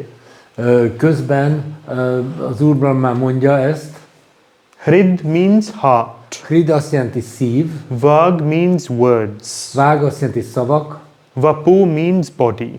Vapu azt jelenti test. So with the heart, with the words and with the body, tehát a szívünkkel, a szavainkkal és a testünkkel, vidhan namaste, one pays one's obeisances to Krishna. Felajánljuk a hódolatunkat Krishnának. One remains fixed in Krishna consciousness. És így stabilak leszünk a Krishna tudatban. One never stops associating with devotees. Soha nem szabad a baktákkal való társulást elhanyagolni. One never stops chanting. Soha nem szabad abba hagyni az éneklést, a vibrást. One never stops reading Prabhupada's books. És soha nem szabad abba hagyni Srila Prabhupád könyveinek olvasását. These three things are the basis of our spiritual life. A lelkéletünknek ez a három oszlopa van. These three things maintain our connection to Krishna. Ez a három dolog tartja fenn a kapcsolatunkat Krishnával. And these three things we really have to learn to take shelter of in our lives. És meg kell tanulnunk, hogy ebben a három dologban találjuk meg a menedéket. They are the most important things in our lives. Ez életünknek legfontosabb dolgai. And I mean the most important things in our lives. A legfontosabban úgy értem, hogy ezek a legfontosabbak. Three things. Associating with devotees, chanting and reading Prabhupada's books. Társulás a baktákkal, dzsapázás és Prabhupád könyveinek olvasása. If we let go of any of these three things, then we're in trouble. Hogyha bármelyiket elengedjük ezek közül, akkor jaj nekünk. And if there's any force which is taking you away from those things, then know that it's only the force of Kali. És hogyha érzékelünk egy olyan hatást, egy olyan erőt, ami ezektől el akar minket téríteni, tudjuk, hogy az Kali. So Lord Brahma is saying, as long as one continues to do these three things while suffering the results of one's activities. Az Úr Brahma azt mondja, hogy ezt a három dolgot csináljuk, és közben elfogadjuk a szenvedéseket. For such a person, liberation becomes his rightful claim. Az ő számára a felszabadulás a jogos örökségévé vált. A lot more could be said on this verse. Sokkal többet lehetne erről a versről beszélni. Like I said, it deserves study. Úgy is mondhatnám, hogy ez egy tanulmányozást érdemel. It definitely deserves reflection. Mindenképpen érdemes arra, hogy elgondolkozzunk rajta. But we're going to have a 10-minute break. De most lesz egy 10 perces szünet. It's 11:30. Tehát akkor most van 11:30 és 10 perc. I'm feeling generous this week, 10 minutes. Most én nagyon-nagyon nagy vonalú vagyok, most 10 percet adok. Thank you very much. Hare Krishna. I have a question. Yes.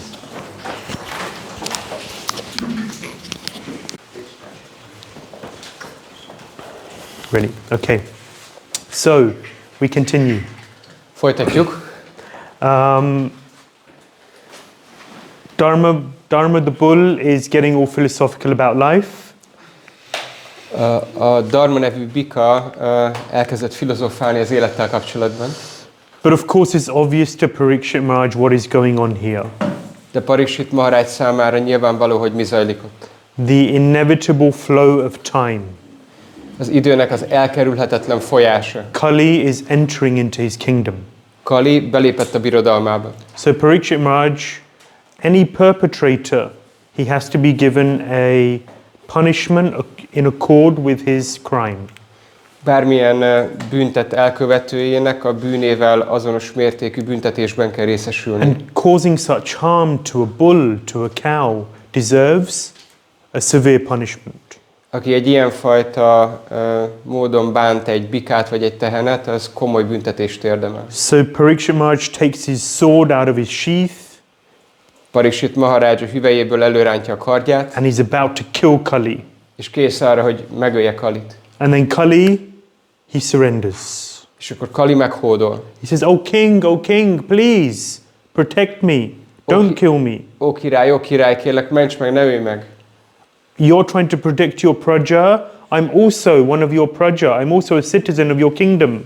Próbálod megvédelni a birodalmad lakói, de én is a birodalmad lakója vagyok. I beg for your shelter. Könyörgöm a menedékedért. I pay you my obeisances. Ajánlom neked a hódolatomat. I will do whatever you want me to do. Mindent megteszek, amit csak kérsz tőlem. Just don't kill me, please. Csak kérlek, ne ölj meg. So what do you do? Szóval mit tesz ilyenkor? Number one, it's against the Kshatriya code to kill someone who is unarmed. Először is a kshatriya szabály ellen van megölni valakit, aki fegyvertelen. Number two, just out of compassion, if someone is praying to you, folded hands, bowing to you, how do you then chop their head off? Másodszorban, hogyha valaki ott áll előtted, és könyörög az életért, és meghódol neked, akkor hogy fogod levágni a fejét? And then he's glorifying you. He says you're a Raja Rishi, you're not just a king, but you're a sage at the same time. És akkor mindemellett még dicsőítette is Parikshit Maharajot, mondta neki, hogy Raja Rishi vagy, nem csak egy király, hanem király, vagy szent a királyok között. In those days, kings weren't just administrators. Azokban az időkben a királyok nem csak helytartók voltak, vagy nem csak vezették a birodalmat. But they were very learned individuals with saintly character. Hanem nagyon tanult személyek voltak, akiknek nagyon tiszta, szent jellemük volt. And you just look at the leaders of today and you just think, Krishna. You know? És hogyha megnézzük a világ mai vezetőjét, akkor csak az ember mondja, hogy Krishna. You know, when you just see how amazing these personalities of the previous ages were. Hogyha megvizsgáljuk, hogy mennyire fantasztikus, csodálatos személyek voltak ezeknek a koroknak a vezetői. You know, you just look at Donald Trump and he's being indicted now, and you know. Ugye ott van Donald Trump, akkor éppen bíróság előtt áll. Anyway, let's not get into that. We are going to get into Kali Yuga a little Ebben nem bit today. fogunk belemenni, de a Kali Yugáról úgyis beszélnünk kell majd. So Parikshit Maharaj, his heart softens. Parikshit Maharajnak meglágyul a szíve. And he says, okay, I will allow you to stay in my kingdom. Azt mondja, hogy rendben van, megengedem neked, hogy a királyságomban maradj. I will allow you 4 places to stay. Megengedem neked, hogy 4 helyen I'll give you 4 tartózkodhatsz. homes. Adok neked 4 otthont. You know, for any of us, 1 home is enough. Legtöbbünk számára 1 otthon az elég. But Parikshit Maharaj gives him 4 places to stay. De Parikshit Maharaj 4 helyet adni, egy otthont ad Kalinak, ahol tud tartózkodni. So he says, Dyutam panam striya shuna. Dyutam is gambling. Azt mondja neki, hogy gyújtam, szerencsejáték. Panam means intoxication. Pánam az azt jelenti, hogy kábítószerek. Striya refers to illicit sex. A striya, az tiltott nem életet jelent. And suna is meat eating. A szuna pedig húsevést jelent. So wherever these four things are taking place, Parikshit Maharaj says, Kali, you can be there. És mondja, hogy Kali, ahol ez a 4 dolog történik, megengedem, hogy ott legyél. But Kali's not stupid. De Kali nem ostoba. Kali looks around and he says, but Parikshit Maharaj, you're giving me this wonderful benediction. És akkor mondja neki egyet, Parikshit Maharaj, adod nekem ezt a csodálatos áldást. But give me one place in your kingdom where any of these things are taking place. They're just not happening. De hogy csak mutass rá egyetlen helyre a birodalmadban, ahol bármelyik ezek közül történik, mert egyszerűen csak nem lehet ilyen helyet találni. So you're giving me a place to stay. Adj nekem egy helyet, ahol tényleg lehetek. But actually you're not giving me a place to stay. Mert hogy igazából most ezekkel nem adtál nekem egy helyet. So please, give me one real place to stay. Kérlek, akkor adj egy igazi helyet, ahol tartózkodhatok. So what does Parikshit Maharaj give him? Szóval akkor Parikshit Maharaj mit ad neki? And this is also very instructive. És ez is nagyon tanulságos. Gold. Azt mondja, hogy ahol arany van. Wherever there is gold, Ahol arany van, there is Kali. ott van Kali. And the modern version of gold is, of course, there was a gold standard, but És mi a modern verziója az aranynak? Persze volt régen az arany standard. yes, the US dollar, or more broadly, fiat money, the paper money that we hold, or the bank, the numbers on the screen now, Ugye van amerikai dollár, de akkor van ugye a papírpénz, vagy vannak a számok a képernyőn. The point is, wherever there is money, there is Kali. A lényeg az az, hogy ahol ott van a pénz, ott van Kali. So Kali said, okay, I'll stay there. Very happy. Kali mondta nagyon boldogan, hogy jó, akkor ott maradok. So Kali is in gold. Kali az ott van, ahol az arany van. And we see today that money spoils everything. És láthatjuk napjainkban, hogy a pénz az mindent megront. They always say, don't mix business with friendship. Szokták mondani, hogy nem szabad összekeverni a barátságot az üzlettel. How many of us have seen friendships break due to money?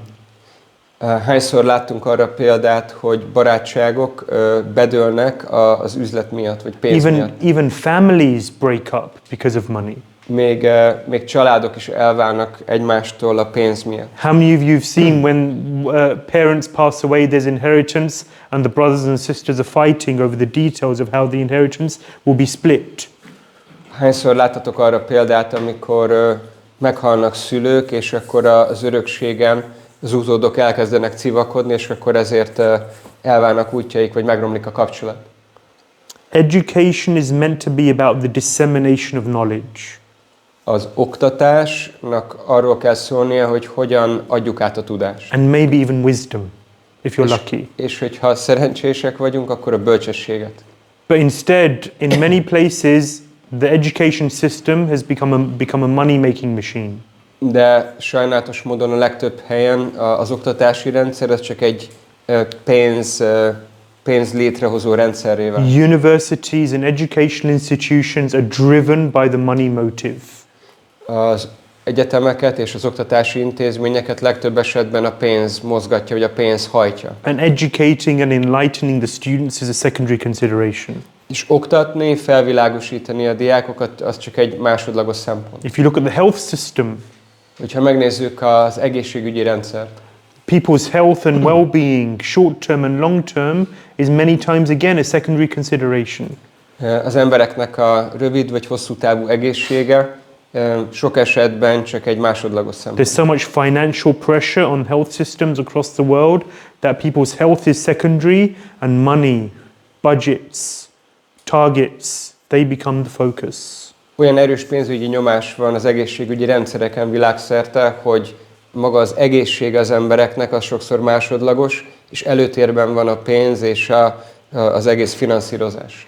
And across the world, even in religious institutions, we see how money can drive people to do things which are very unhealthy.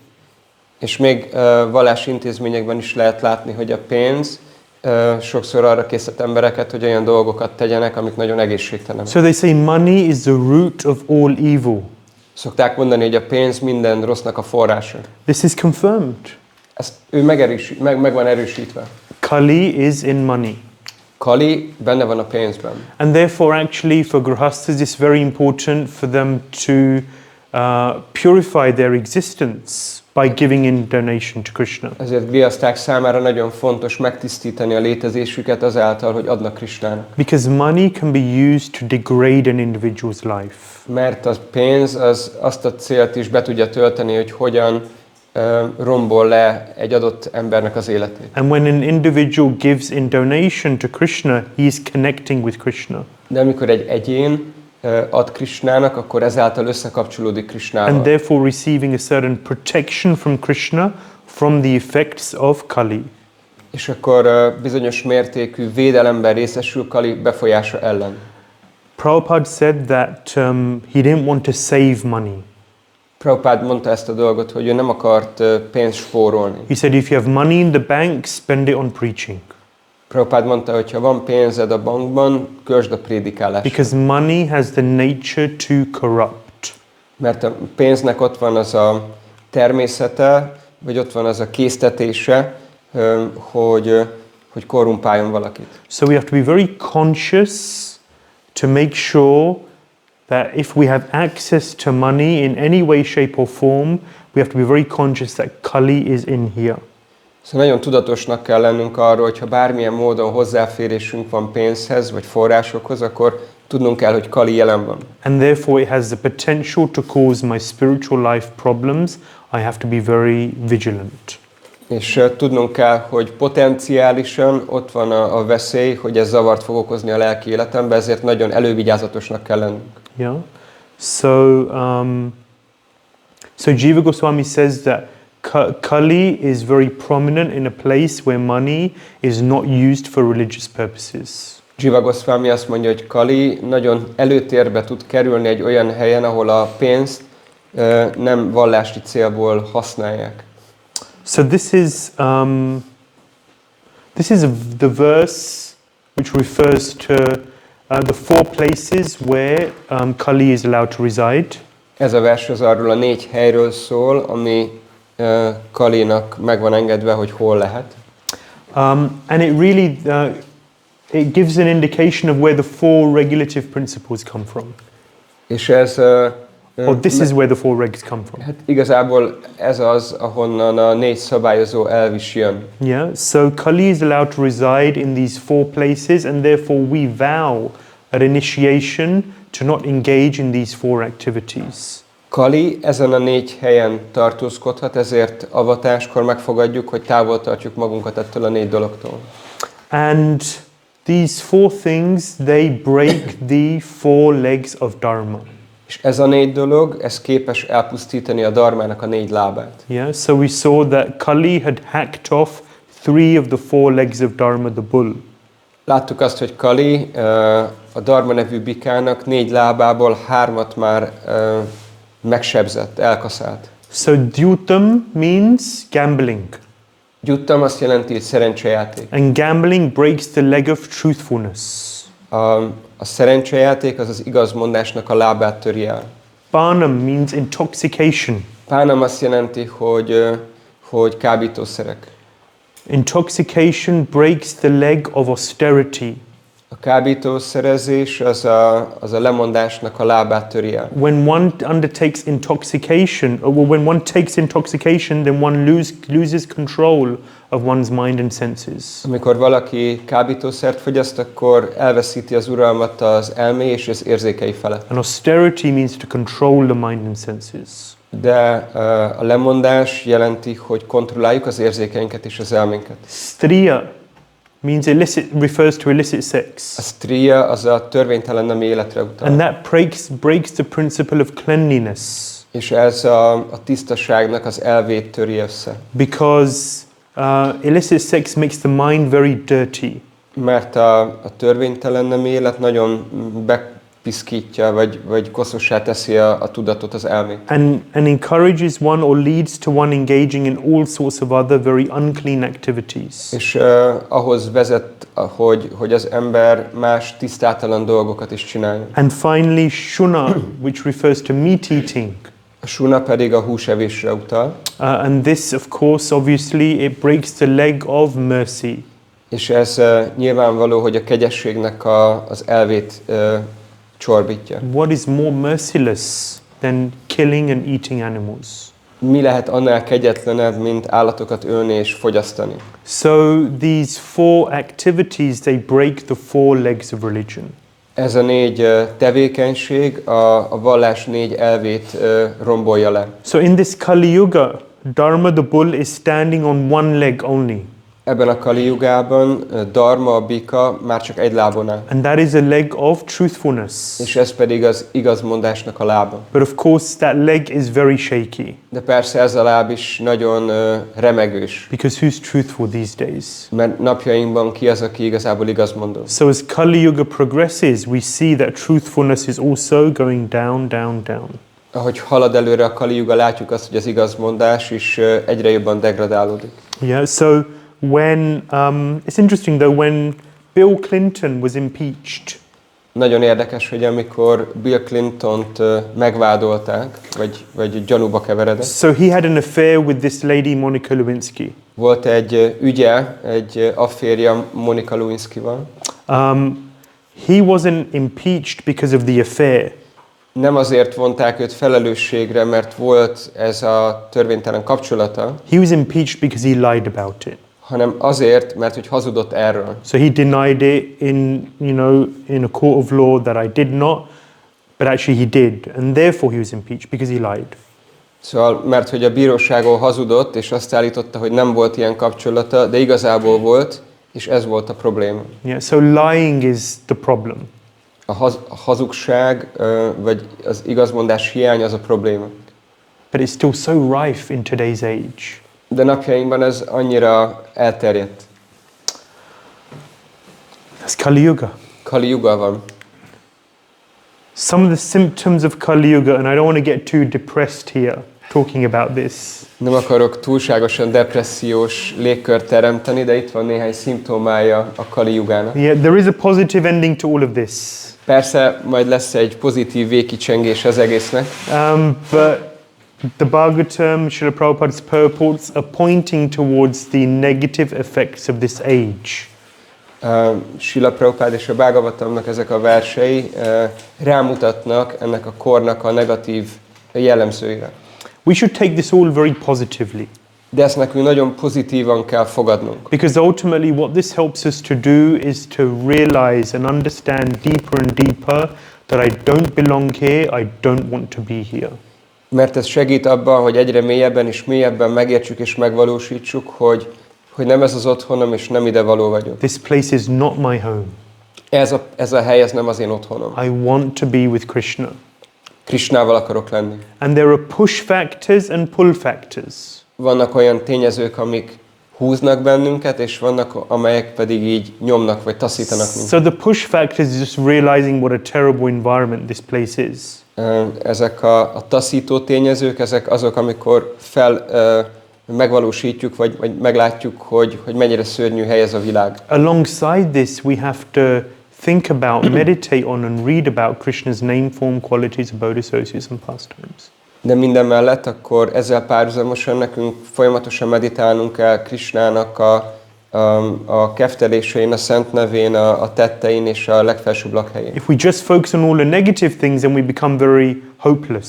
Hogyha csak a negatív tényezőkre fókuszálunk, akkor nagyon reménytelennek tűnhet a helyzetünk. And there's no positivity in life. Akkor eltűnik a pozitivitás az életből. But this is helping us to see what a terrible place this is, detach from it, and therefore helping us to attach to something beautiful and wonderful, the spiritual world. De ez segít abban, hogy megértsük, hogy mennyire szörnyű helyen vagyunk, segít abban, hogy ettől a szörnyű helytől el tudjunk válni, vagy el tudjuk engedni, mint ragaszkodást, és hogy valami sokkal magasabb, fantasztikus, csodálatos, gyönyörű helyhez kezdjünk el ragaszkodni. So I just ask someone who hasn't read yet to read the Hungarian for the first. Valakit szeretnék megkérni, aki még ma nem olvasott, hogy olvassa el az első verset magyarul. Ebben a kalikorban az embereket szerte a világon aggodalmak gyötrik. Mindenki szenved valamilyen betegségtől, és elméjük állapota az arcukra van írva. Mindenki rokonának távol léte miatt szomorkodik. A kalikor sajátos jellemzője, hogy egyetlen családnak sem adatik meg, hogy együtt éljen. Sometimes you see people going down the street. I go to Váci Street. Néha lehet így az embereket látni, amint mennek az utcán. Járok sokszor a Váci utcában. And they're all on holiday. És mindannyian vakáción vannak. They're wearing their best clothes. Legjobb ruhájukban vannak. Partners are together. A partnerek együtt vannak. You know, sometimes they're smiling. Néha még mosolyognak is. And they're going down the street and you stop them. Mész az utcán és megállítod őket. And everything looks okay. És minden olyan jónak tűnik. And then when you start speaking to them and they open up a little bit, then actually you see that there's so much pain inside and suffering. De amikor elkezdesz velük beszélgetni, és egy kicsit megnyílnak, akkor lehet látni, hogy mennyi fájdalom és szenvedés van odabent. Smiling faces, crying hearts. Mosolygó arcok, síró szívek. Next. Következő. Prabhu, can you? Igen. A kalikor előre haladtával különösen 4 dolog csökken fokozatosan. Az élet hossza, a könyörületesség, az emlékezet, valamint az erkölcs és a vallás elvei. Mivel dharma, a vallás elve 4 lábából 3-at elveszített, a jelképes bika csak 1 lábon állt. Amikor a világ népességének 3/4 vallástalanná válik, az állatok számára az élet pokollá változik.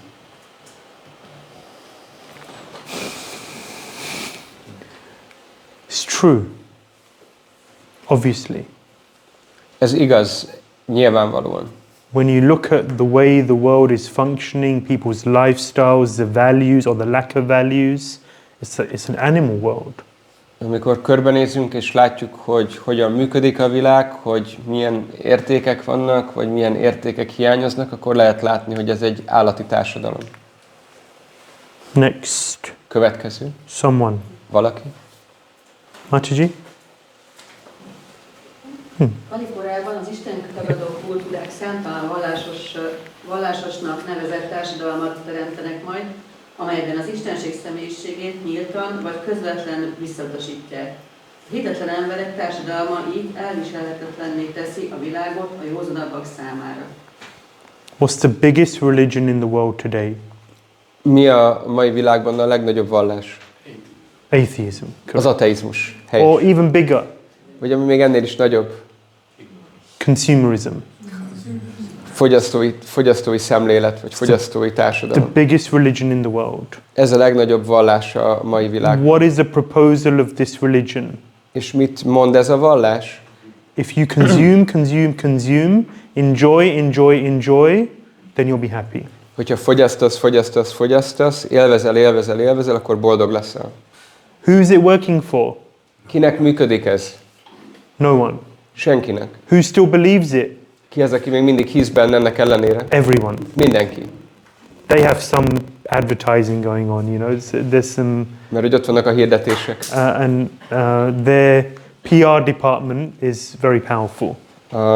A PR osztály nagyon jól csinálja a dolgát. Very effective. Nagyon hatékonyan. It's a faith system. It's a religion. Ez egy bukott rendszer, igazából egy vallásnak And it's the nevezhető. biggest lie there is.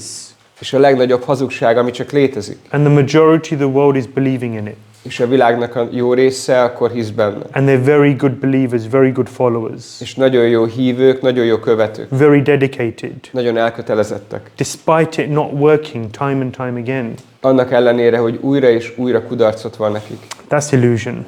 Ezt hívják illúziónak. Next. Következő. Az írások tiltják a tehénhúst, és a védák követői a vikának és a tehénnek különleges védelmet biztosítanak. Ebben a kali korszakban azonban az emberek kényükre, kedvükre kihasználják a bika és a tehén testét, és ezzel a legkülönbözőbb szenvedéseket vonják magukra. You know, when I go around London, and I'm sure Hungary, Budapest is not too different, there's so many steakhouses.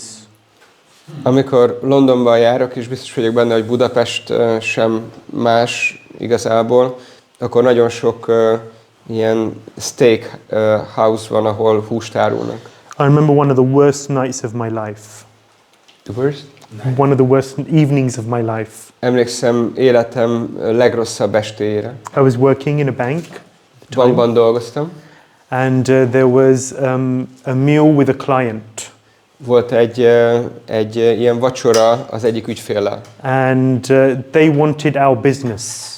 És ők akarták a mi üzletünket. So they arranged a meal. Ezért meghívtak bennünket vacsorázni. So one of our members of our desk, of our team, were communicating with them, and they said, "Oh, so what's your dietary requirements?" And I said, "I'm vegetarian." És akkor a csapatunkból, a mi csapatunkból az egyik személy kommunikált velük, és akkor kérdeztek, hogy milyen diétát követ, és mondtam, hogy vegetáriánus vagyok. And I said, "And no onion and no garlic." És mondtam azt is, hogy se hagymát, se fokhagymát nem eszem. And they looked at me really funny, you know. És nagyon furcsán néztek rám. Vegetarian, they could just about get their head around and digest. Még ugye a vegetáriánust úgy fel tudták dolgozni. But then no onion and no garlic, they were like, why, you know? De hogy hagymát és fokhagymát se eszek, ezt már nem értették. So I was just following the boss of the team, and we went to South London somewhere. És akkor csak követtem a csapatunknak a főnökét, és Dél-Londonba mentünk. And we arrived at the venue for the evening. És megérkeztünk az estének a helyszínére. It was an Argentinian steakhouse. Egy argentin steak étterem volt.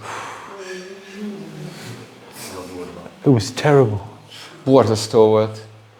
And I had some chips and some salad. That's what they had ordered for me, you know, that's what they arranged for me. És nekem úgy rendeltek sült krumplit meg salátát. And I didn't feel like eating a crumb, you know. És egy falatot se akaródzott ennem. In that kind of an environment, I thought, Krishna, I Abban don't a want környezetben. to, you know, just breathing was difficult because you're breathing in this air, you know. Még levegőt, beszívni azt a levegőt, az is nehéz volt. And they were all getting drunk and they were eating things that I don't even want to mention. És akkor kezdtek lerészegedni, és olyan dolgokat ettek, amit nem is akarok megemlíteni. I thought, Krishna, why do you do this to me? Gondoltam, Krishna, miért csinálod ezt velem? Why do you put me in these kinds of situations? Krishna, miért raksz engem ilyen helyzetekben? And definitely these, you know, that experience as well as others encouraged me to become a brahmachari. És természetesen ezek a helyzetek akkor természetüknél fogva bátorítottak arra, hogy brahmachari legyek. I didn't want to be there. Nem akartam ott lenni. But still that atmosphere, it affects the consciousness. De még mindig az a környezet, az hatással van a tudatra. There's a price to pay. Ára van mindennek. Whether you like it or not. Akár akarjuk, akár nem. Whether you want to be there or not. Akár akarod, hogy legyen, akár nem. Akrura, it's described, he caused so much pain to the Brajvasis. Akruráról tudjuk, hogy nagyon sok fájdalmat okozott a Brijbasiknak. He was a pure devotee in one sense. Bizonyos egyértelemben ő tiszta bakta volt. He was Krishna Balaram's uncle. Krishnának és Balarámnak volt a A nagybátyja. great devotee. Csodálatos bakta volt. But he was employed by Kamsa. De Kamsa alkalmazta őt. That connection with a demon, that connection with Kamsa made his, acharyas explain, sullied his consciousness. Sullied? Dirt, made dirt. Akkor az ácsérek magyarázzák, hogy ez a kapcsolat Kamszával, ezzel a démonnal, akkor az megfertőzte, vagy így hatással volt a tudatára. And therefore he was engaged in imposing so much suffering upon the Brajvasis. És ezért akkor egy olyan tettben vett részt, ami hatalmas szenvedést okozott a Brajavasiknak. Somehow or other we have to be as close as possible to devotees. Valamilyen úton, módon meg kell találnunk annak a lehetőségét, hogy tudjunk a legközelebb lenni baktákhoz. To devotees, to Krishna, to the temple. baktákhoz, a templomhoz és Krishnához. Because that connection to these environments does nothing but ill.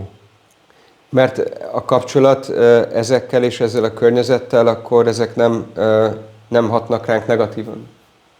Of course, as a result, we have resources which we can use in Krishna's service. És persze vannak olyan erőforrásaink, amelyeket tudunk Krishna szolgálatában And használni. many devotees do that very, important service. És vannak bakták, akik nagyon fontos szolgálatot végeznek ilyen módon. And my obeisances to those who do. És ajánlom a hódolatomat azoknak, akik így tesznek. It's not an easy thing to do.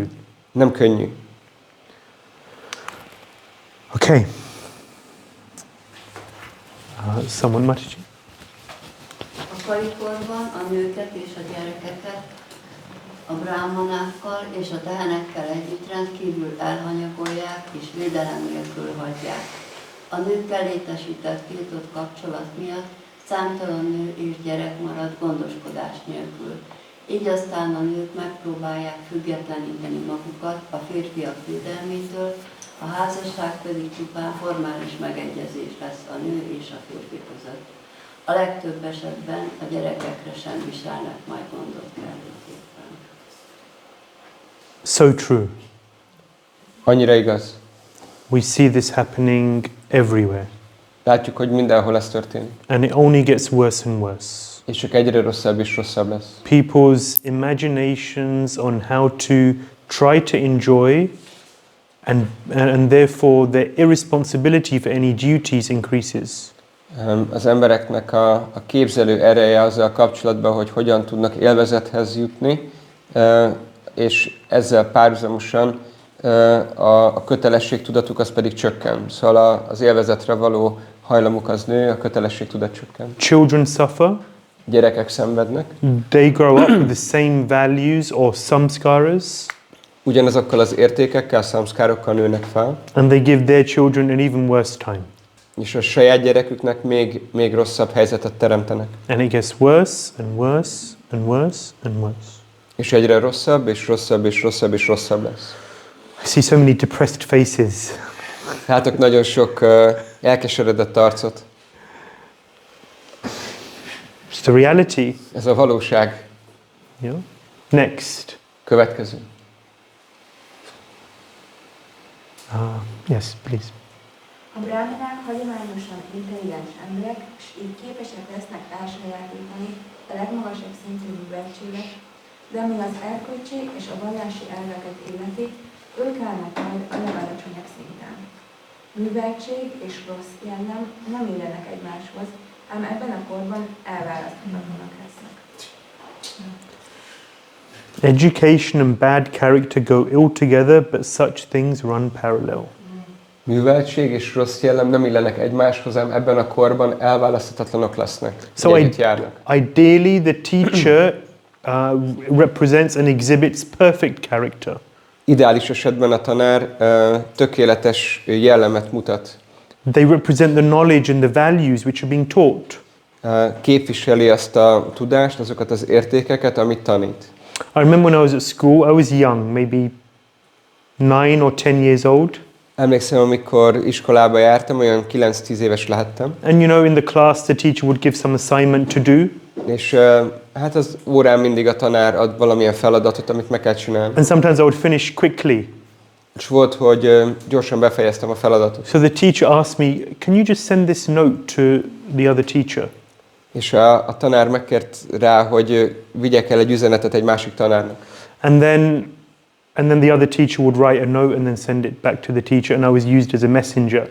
És a másik tanár akkor küldött egy üzenetet rajtam keresztül, és akkor engem meg ilyen küldöncnek használtak, ilyen hírvivőnek. One day, egyik napon I decided to open the note and see what was written. Úgy döntöttem, hogy megnézem, hogy mi van a papírra írva, mi az üzenet. They were writing love letters to each other. Szerelmes leveleket küldözgettek egymásnak. I was 9 or 10 years old. 9 vagy 10 éves voltam.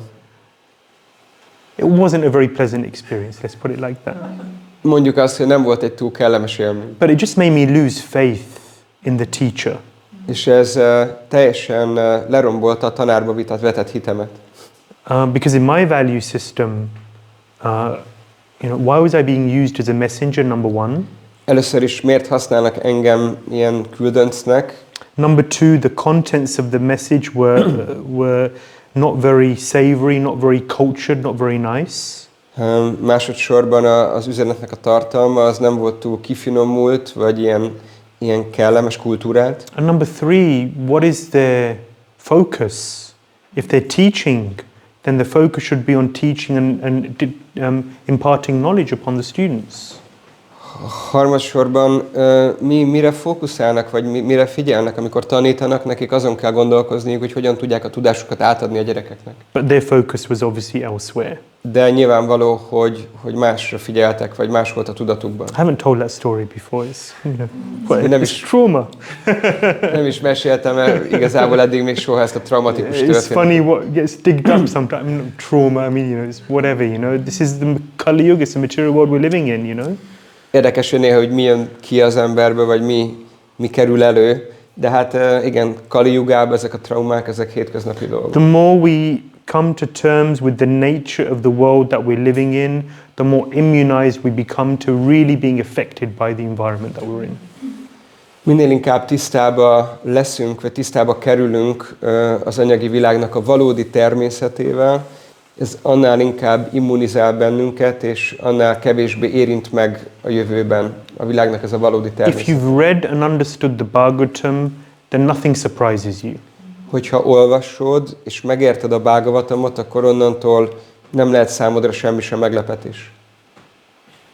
It's the nature of the age. Ennek a kornak ez a természete. Last one. Utolsó. Someone. Valaki. Korunkban az apák és nevelők általában egyáltalán nem boldogok védenceik viselkedése láttán. Tudniuk kell, hogy sok ártatlan gyerek esik áldozatul a rossz társaságnak, amely a kalikor befolyásának eredménye. Śrīmad-Bhāgavatamból ismerjük a Jámila történetét, aki egy brahmana ártatlan fiaként az úton sétálva meglátott egy Shudra-párt ölelkezni. Mindez vonzó volt a fiú számára, és később az erkölcstelenség áldozata lett. Tiszta brahmanából nyomorú csavargóvá süllyedt, és mindez csupán a rossz társaságnak köszönhetően. Akkoriban egyetlen áldozat volt, a Jámila, Kali korában azonban a szerencsétlen, ártatlan diákok naponta esnek áldozatul a moziknak, amelyek csak a szex miatt vonzzák az embereket. Yeah. You look outside and it's so true. For a Jamil, it was a shock to the system. A Jámila számára teljesen egy megdöbbenés volt, amikor ilyennel találkozott. But these days it's just normal. De napjainkban ez csak teljesen elfogadott, teljesen normális. And in one sense we become immunized to it. És bizonyos értelemben immunissá válunk erre. Because it's so normal, you see it all the time, it's not a big surprise, it doesn't impact as much. Mert annyit lehet ezzel találkozni, hogy már nem érint meg bennünket annyira, nem egy nagy dolog. We become hardened to the harsh nature of the age that we're in. Úgy megkeményülünk a kornak a keménységét tapasztalva. I remember when I was at Bhaktivedanta Manor in the Brahmachari ashram, we were thinking about inviting some brahmacharis from India to come and stay with us at the manor. Emlékszem arra, hogy amikor a Manorban voltam, a Bhaktivedanta Manorban brahmachariként, akkor azon gondolkoztunk, hogy Indiából hívnánk brahmacharikat, hogy lakjanak velünk. So we were speaking to the leaders in one of the centers in India. Beszéltünk az egyik indiai központnak a vezetőjével erről. And they were ready to send 4 good trained brahmacharis. És készek voltak arra, hogy 4 jól képzett brahmacharit küldjenek. And everything was set up. És már minden meg volt rendezve, szervezve. And then they spoke to the brahmacharis themselves. És akkor beszéltek a brahmacharikkal is. And the brahmachari said, no, we don't want to go there. És a brahmacharik megmondták, hogy nem akarunk oda menni. We don't want to go to London. Nem akarunk Londonba menni. We've heard about how degraded it is there. Hallottuk, hogy ott mennyire degradált a helyzet. All of these terrible things, like a Jamil, he saw man and woman together and no. Mint például a Jámila esete, hogy akkor látott férfit és nőt együtt, nem akarunk oda menni. We're happy in a nice sheltered environment. Boldogok vagyunk a mi menedékünkben, ebben a környezetben. But now India, I mean this is 15 years ago, India is really, is catching up.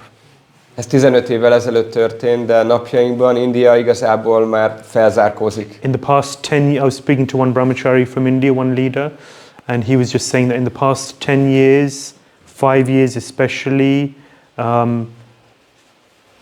these things have destroying everything. Beszéltem nemrég egy indiai vezetővel, és akkor beszéltünk arról, hogy az elmúlt 10 évben, és mondta, hogy kifejezetten az elmúlt 5 évben ezek a telefonok mindent elrontanak. And boys are getting spoiled. És a fiúk teljesen megrontódnak. So the quality of the male consciousness is dropped in the past 5 years significantly because of these. A férfiaknak a tudata szignifikánsan degradálódott ezek miatt a dolgok miatt. Heavy stuff. Ezek kemény dolgok. The nature of Kali Yuga. Kali Yuga természete. So once there was Yudhishthira Maharaj, and he was, he wanted some peace and quiet. So he had Bhima outside his quarters and said, no one should disturb me. Egyszerre Yudhishthira Maharaj szeretett volna egyedül lenni, szeretett volna egy kis nyugalmat, és beállította Bhimát az ajtaj elé, és mondta, hogy senkit nem engedhetsz be. Bhima was there standing, guard, no one can come. Bhima ott állt, őrséget állt, és mondta, hogy senki nem jött be. He's a very good bodyguard. No one wants to mess with Bhima. Egy nagyon jó testőr, senki nem akar vele újat húzni. And then a brahmana comes. Jött egy brahmana. And he was so disturbed. He said, I have to speak to the king.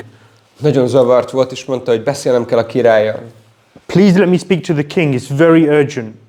Hadd beszéljek a királlyal, nagyon fontos, nagyon sürgős. Bhima said, sorry, no one can meet the king. Bhima pedig mondta, hogy sajnálom, senki nem mehet be a királyhoz. But he said, this is urgent. I have to speak to the king. De ez sürgős, nem érted? Beszélnem kell a királlyal. Bhima said, okay, what's the topic? Tell me what it's about. What's so urgent? Bhima megmondta, jó, akkor mondd el, hogy mi a helyzet, mi az, ami ennyire sürgős. He said, I've seen 4 things. Mondta, hogy láttam 4 dolgot. And I just can't understand them. I need an explanation. What is happening here? Mondta, hogy 4 dolgot láttam, egyiket se értem, és szükségem van magyarázatra, hogy mi folyik itt. Bhima said, it's okay. Tell me, I'll help you out. Bhima mondta, jó, semmi baj, mondd el nekem, én majd megmondom, hogy mi a helyzet. I can explain it to you. What have you seen? Come on. Nothing I haven't seen before, I'm sure. Én majd elmondom neked, mondd el, hogy mit láttál, nincs olyan dolog, amivel én még nem találkoztam volna. So the Brahmana said that I saw a fence. Mondta a brahmana, hogy láttam egy kerítést. First thing, I saw a fence. Ez volt az első dolog, mondta, hogy láttam egy kerítést. And that fence was here, and then suddenly the fence began to move in, imperceptibly. És mondta, hogy hát itt volt a kerítés, és észrevehetően elkezdett egyre jobban szűkülni a kerítés. And the area that it was protecting became smaller and smaller and smaller. És az a terület, amit a kerítés körbezárt, az egyre kisebb és kisebb lett. I just couldn't understand what was happening. Nem tudtam felfogni, mi történik. And Bhima was like, okay. Bhima úgy gondolkozott. The Brahmana said, number 2. Brahmana mondta, hogy második dolog. I saw someone. Láttam valakit. They had a jug. Volt egy kancsójuk. And 4 cups of water. Volt 4 csészényi víz. The cups were full of water. A csészék tele voltak vízzel. They poured all 4 cups into the jug. Mind a 4 csészényi vizet beleöntötték a kancsóba. And then took the jug and poured the water back into the cups. És utána a kancsóból visszaöntötték a csészékbe a vizet. But now the cups were only half full. De ezután a csészék már csak félig voltak vízzel. And Bhima was like, Bhima megint csak vakarta a fejét. Number 3, he said. Harmadik dolog, mondta. I saw a man. Láttam egy férfit. And he was threading an elephant through the eye of a needle. Mondta, hogy egy tűnek a fokán próbált átfűzni egy elefántot. And the elephant was going through the eye of the needle. És az elefánt így átment a tűnek a fokán. But then the tail got stuck. De de a farka az beakadt. The whole elephant fit, but the tail got stuck. Az egész elefánt átfért, de a farka beakadt. And then number 4. Negyedik dolog. There was a boulder in the road. Volt az út közepén egy nagy szikla. Huge, heavy boulder. Egy hatalmas, nehéz szikla. One big, strong man comes and tries to push it out the way he couldn't. Volt egy nagyon erős ember, aki próbálta elmozdítani az útból, de képtelen volt rá. 5 big, strong men pushing the boulder. No one could move it. 5 erős ember jött, és senki nem tudta megmozdítani a sziklát. 10 men, 20 men, they couldn't budge the boulder even an inch. 10 férfi, 20-an jöttek, senki nem tudta egy centit sem mozdítani a sziklát. And then És ezután a sadhu came, jött egy szádu, dressed very simply. aki nagyon egyszerűen volt öltözve. And he had a chadar. Volt egy csadarja, And on that chadar was one little thread. You know, sometimes the chadar has thread coming out of it. és a csadarból kilógott egy szál. Yeah, like he has some thread coming out of the chadar. Ugyanúgy, ahogy neki is úgy a szálak kicsit kilógnak a végén. And he took one little thread from the chadar, and with that thread, he moved the boulder away. És fogta ezt a szálat a csadarból, és azzal elmozdította az útból a sziklát. And the boulder was gone. És a szikla elment. Can you explain these things? El tudnád nekem magyarázni ezeket a dolgokat? Bhima, give me the answers. Bhima, add meg a válaszokat. Bhima said, okay, go and see the king. Bhima mondta, jó, menjünk, nézzük meg a királyt, mit csinál. So then the Brahmana went in and he met Yudhishthira. He came out 1 hour later. Bement a brahmana, találkozott Yudhishthir Maharajjal, és egy óra után jött csak ki. And the Brahmana looked satisfied. És a brahmana akkor elégedetnek And he tűnt. was walking. És sétált. And then Bhima said, hey, hold on. What's the answer? You look happy, you look satisfied. What happened? What did he say? És akkor Bhima mondta, várj, úgy boldognak látszol, hogy mik voltak a válaszok, miket mondott Yudhishthir. What is the solution to this conundrums that you presented? És mi a megoldás ezeknek a rejtélyeknek, amiket nekem is elmondtál? So the Brahmana went through the 4 mysteries. És akkor a brahmana végigment ezen a 4 misztériumon. He said, Yudhishthira Maharaj explained everything. He enlightened me. Mondta, hogy Yudhishthir Maharaj mindent elmagyarázott, és megvilágosodtam He tőle. said, these 4 are all symptoms of Kali Yuga. Mondta, hogy mindez a 4 dolog, ez a Kali Yugának a szimptomái. He said, first of all, the fence. Vegyük először a kerítést. The fence was just coming in, reducing its protection of the land. Ugye a kerítés egyre bentebb és bentebb jött, és csökkent a kerítés által védett terület. In the same way, the leaders of Kali Yuga will provide less and less protection to the people that they supposedly take care of. Hasonló módon a Kali Yugában a vezetők egyre kevesebb és kevesebb törődést vagy biztonságot nyújtanak a rájuk bízott emberekre, akikről gondoskodniuk kellene. So once there was a man and he came in a brand new Porsche. Egyszer volt egy férfi, aki egy vadonatúj Porsche-val érkezett meg. He was the leader of the company. Ő egy cégnek volt a vezetője. And all of the employees are just watching him drive in this new Porsche and listening to the purring of the engine. És akkor az alkalmazottak akkor nézték, ahogy a főnök behajt ezzel az új Porsche-val, és hallgatták a Porsche motorjának az ümögését. And they're all just thinking how much must that car cost. És azon gondolkoztak mindannyian, hogy mennyibe kerülhetett az autó. So the leader comes out and he's got an audience, they're all watching him and his car. Kijött a vezető, akkor mindannyian őt nézték. And the leader says, if you all work twice as hard, mondta a vezető, hogy ha mindannyian 2-szer olyan keményen dolgoztok, mint and most, twice as long, és 2-szer olyan hosszú munkaidőben, then next year akkor következő évben I'll be able to get the newest model. Akkor képes leszek megvenni a legújabb modellt. I'll be able to get the newest model. Akkor mondta, hogy én képes leszek megvenni az új autót. They were getting excited that maybe they would be able to. They'd get, no, me. Az alkalmazottak már kezdtek boldogok lenni, hogy akkor esetleg nekik lesz autó, de nem, te vezetőről volt szó. So the protection and the service, you know, we talk about the servant leaders. It doesn't really exist. Szóval ez a fajta védelem, vagy gondoskodás. Ugye beszéltünk a szolgáló vezetőkről, de ez igazából ma már nem létezik.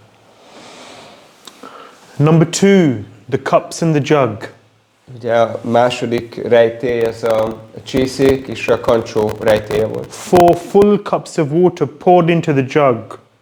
4 teli csészényi vízet beöntöttek a kancsóba. You pour them back into the cups and they're only half full. What does this mean? De amikor visszaöntik a kancsóból a csészékbe a vizet, akkor már csak félig vannak. Ez mit jelent? Yudhishthira Maharaj explained that you give so much to others. Yudhishthira Maharaj mondta, hogy annyi mindent adsz másoknak. Take the example of a mother. Például egy anya példáján. The mother gives so much to the child. Az anya annyit ad a gyerekének. The process of childbirth is so much pain. A gyermek megszülése hatalmas fájdalommal And jár. not just childbirth, carrying the child for 9 months. De igazából hordozni a gyermeket 9 hónapon keresztül. And then the blood, sweat and tears that the mother puts into bringing up the child. És az a vér és verejték, amit az anya abba önt bele, hogy felnevelje a gyereket. How much the mother gives. Mennyit ad az anya? Who's a mother here? Who's been a mother? Ki az, aki itt anyuka vagy anyuka? 2, 3. Oh yeah, so a few. So a few of you know really what I'm talking about. Egy páran akkor tudjátok, hogy nagyon tudjátok, hogy miről beszélünk. And I have the experience of just seeing my mother and how much she's given. Én csak a saját anyukámnak a példáját tudom, hogy ő mennyit adott. And then how much do the children give? És a gyerek mennyit ad vissza? How much is their tendency to give, especially in Kali Yuga? A Kali Jugában főleg akkor milyen hajlam van a gyerekben visszaadni. Even if they're devotee kids. Még akkor is, hogyha bakta gyerekekről van szó. Even if they're good kids, cultured kids, Még brought akkor up is, well. hogyha kultúrált, jól nevelt, kedves gyerekek. You know, these days we have pensions. Tehát ezekben az időkben akkor van nyugdíj. In this age, in Parikshit Maharaj's age, there was no pensions. Parikshit Maharaj idejében nem volt nyugdíj. What's the pension? Mi a nyugdíj? The children. A gyerekek. The children is a pension plan. A gyerekek testesítik meg a nyugdíjtervet. Because the children have the responsibility of taking care of the parents. Mert a gyerekeknek van a felelősségük, hogy gondoskodjanak a szüleikről. These days the children just want to have a freedom, enjoy, and therefore they don't want to be hampered by the parents. Napjainkban a gyerekek legtöbbike csak élvezni akar, meg független lenni, nem akarnak törődni a szülőkkel. Put them in a home, whatever, get rid of them, I want my freedom. Berakni őket egy otthonba, csak megszabadulni tőlük, én akarom a függetlenséget. Okay, you have your pension, you can take care of yourself and I can live my life. You live in your house, I live in mine. Yeah, we'll visit sometimes. Persze, akkor legyen ott a nyugdíj, akkor neked van a saját házad, mi lakunk a miénkbe, és akkor persze néha meglátogatunk. This is normal in our societies. A mai társadalmainkban ez teljesen normális. We normalize these things. Mi normalizáltuk ezeket a We dolgokat. get used to them. Nagyon hozzászoktunk. But really speaking, it's very ungrateful. De hogyha őszinték vagyunk, akkor ez nagyon hálátlan dolog. Many other examples. Nagyon sok más példa is van. But ingratitude, this represents the ingratitude. Ez jelképezi a hálátlanságot. You give so much, but you get so little. Nagyon sokat adsz, de nagyon keveset kapsz vissza. Yeah. So the Sanskrit word for gratitude is kritagya. A szanszkrit szó a hálára az a kritagya. Krita means to do and gya means to know. A krita azt jelenti, hogy csinálni vagy tenni, a gya az pedig tudást jelent. So kritagya, gratitude means to know what another has done for you. Kritagya, vagy hála azt jelenti, hogy tudod azt, hogy a másik mit tett érted. How much are we aware and conscious about what others are doing for us? Mennyire vagyunk tudatosak arról, hogy mások mit tesznek értünk? How much are we conscious of what we're doing for others? Mi mennyire vagyunk tudatosak arról, hogy mi mit teszünk másokért? This we count, note down in our minds, and we always remember. És ezt sokszor felírjuk az elménkbe, és erre mindig nagyon óvatos vagy figyelmesen emlékezünk. If I've done something for him or her, then I'll make sure that I remember I note it down. But if they do something for me, did they really? When? Hogyha én csinálok valamit érte vagy neki, akkor azt nagyon gondosan az emlékezetembe vésem, de hogyha valaki tesz értem valamit, akkor az csak olyan természetesnek tűnik. But a Vaishnava, he remembers everything that someone else does for him. De egy Vaishnava mindig mindenre emlékezik, amit mások tesznek érte. but forgets those things that he does for others. De elfelejti azokat, amit ő tesz másokért. It doesn't really take so much. It's a small thing. Doesn't really consider it to be anything significant. Nem tekint rá úgy, mint valami jelentőségteljes dologra, ez csak egy semmiség, egy pici dolog.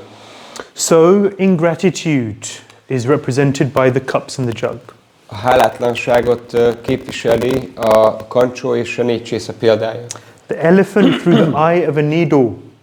Az elefánt, akit átfűznek a tűnek a fokán. So this represents misdeeds, crimes. Ez képviseli a rossz tetteket, vagy a bűncselekményeket. So these days, so many crimes just go unpunished. Napjainkban annyi bűn büntetlenül marad. But the small-time criminals, they're the ones that will get punished. De a kis stílű bűnözők, hát őket kapják el, ők kapják a büntetést. That's why the tail, that's what gets stuck. Ezért van az, hogy a farok az, ami beakad. Big-time criminals, they get through. Akik nagyban bűnöznek, ők átjutnak. Small-time criminals, they get punished. Akik pitiáner bűnöket követnek el, akkor őket megbüntetik. Joseph Goebbels, he was a PR minister for Hitler. Joseph Goebbels. Joseph Goebbels. Ő volt Hitlernek a PR minisztere. And he had a policy. És volt egy elve.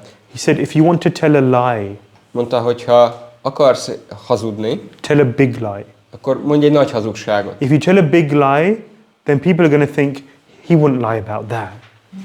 Hogyha nagyot hazudsz, akkor az emberek azt fogják gondolni, hogy hát erről, vagy ezzel kapcsolatban biztos nem hazudnak. If it's a small lie, then people are going to question, think, not so sure, they're going to examine it. Hogyha egy pici dologról van szó, egy kis hazugságról, akkor az emberek úgy elbizonytalanodnak, és akkor még meg is vizsgálják. If you tell a big lie, then people will just believe it. Hogyha nagyot hazudsz, akkor az emberek csak elhiszik. Yeah, it's like if you're selling, I was buying a phone cover. Vásároltam ilyen telefontokot. And you know, there was one cover which was, I don't know, 2,000 forints, another one which was 5,000 forints, another one that was 15,000 forints. Ugye volt a 2000-es, az 5000-es, meg a 15 000-es telefontok. And actually, one person told me who sells these things, this was in England, I just converted it to Hungarian figures. Ugye ez Angliában történt, ezt most itt átszámoltam forintra, és akkor amikor beszélgettem azzal, aki árulta ezeket, akkor mondta nekem, they're actually all the same phone cover. Hogy igazából az összes ugyanaz a telefontok. The 2,000 phone cover is the same as a 15,000 phone cover. It's just you put a big price on it and people think, okay, it must be better. A 2000-es pont ugyanolyan, mint a 15 000-es, de mivel egy nagy árcímkét raksz rá, akkor az emberek azt gondolják, hogy valamiért hozzá jobb. Big lies get through. A nagy hazugságok, azok átcsúsznak. Finally, és végül, and this is where some positivity comes in. És akkor itt bejön a pozitív dolog. The sadhu, so the boulder is there in the middle of the road. Ott van az út közepén a szikla. No one can move it, no matter how strong.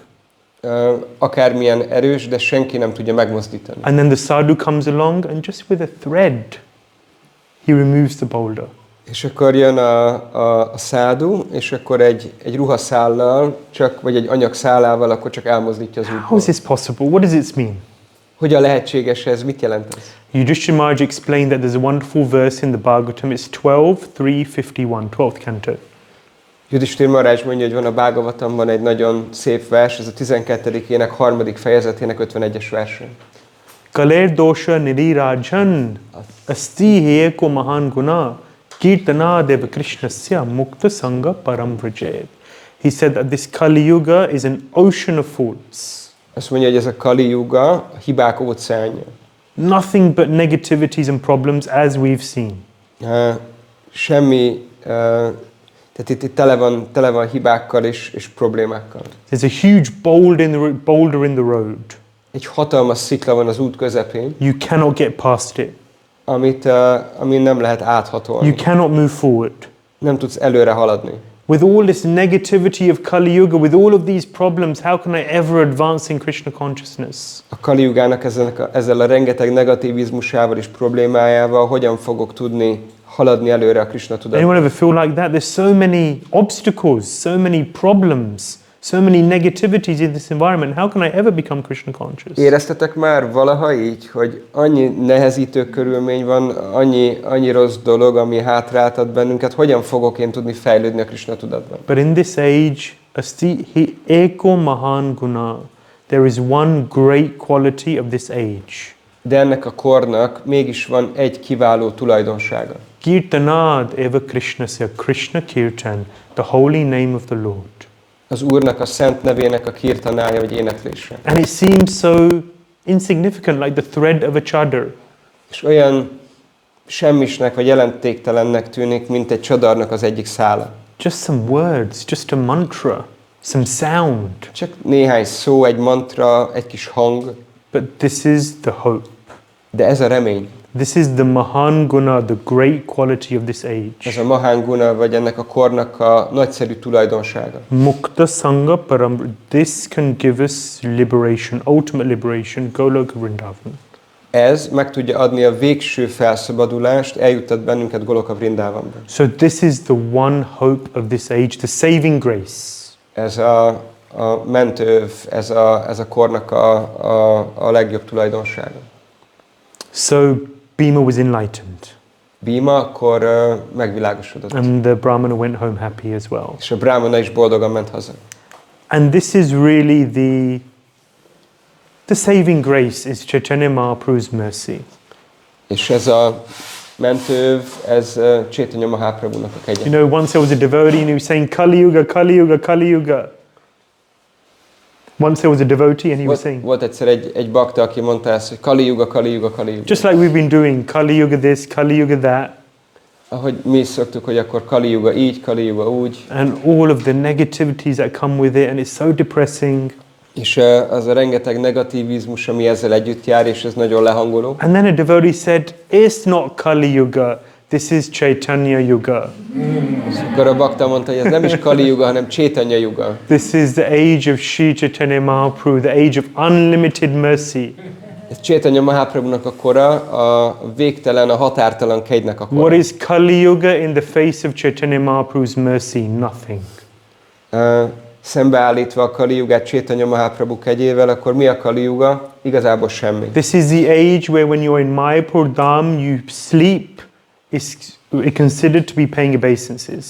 Ez az a kor, amikor az ember ott van Mayapur Dhámban, és csak alszik, akkor az olyan, mintha ajánlaná a hódolatát. Yeah, this is the age where one mantra can purify all sins from unlimited lives. Ez egy olyan kor, ahol egyetlen mantra képes arra, hogy megszámáltatlan életnek a bűneitől szabadítsa meg valakit. So you know, in previous ages, even if you thought something bad, you get negative reaction. Korábbi korokban még azért is járt visszahatás, negatív visszahatás, hogyha valami rosszra gondolt az ember. I think we'd be in trouble if that was a rule now, right? Valószínűleg nagy bajban lennénk, hogyha ez most is életben lenne ez a szabály. But mental offenses don't count. De a mentális sértések, mentális bűnök nem számítanak. Of course, it doesn't mean that we should it's okay to think lots of bad things, because often those bad things then come out in our words and actions. Persze ez nem azt jelenti, hogy szabad megengednünk magunknak, hogy rossz dolgokra gondoljunk, hiszen a rossz gondolatok tettekben nyilvánulhatnak meg. The point is, as there are disabilities or there's disadvantages of being in Kali Yuga. A lényeg az az, hogy vannak hátráltató tényezői, vagy kedvezőtlen dolgai annak, hogy itt vagyunk a Kali Yugában. But as many disadvantages there are that many leniencies as well. De amennyi kedvezőtlen tényező van, annyi kedvező is van. So Krishna is very fair. So Krishna ő nagyon igazságos. Demigods, they wish they were here on this planet, on this earth planet. A félistenek arra vágynak, hogy itt lehessenek a földbolygón. Because in the higher planets, in the Swargalokas, etc., there's so much opportunity for sense gratification. Mert a magasabb bolygókon, például a Svargalókán hatalmas lehetőség van az érzéki élvezetre. And in the lower planetary systems, there's also a lot of sense gratification with a lot of mode of ignorance. És alacsonyabb bolygókon szintén az élvezetnek a lehetősége jelen van, nagyon sok tudatlansággal társul. Very, very dark down there. lent ott nagyon sötét van. This atmosphere has a perfect balance of the negativities of the suffering and pain, pain and pleasure.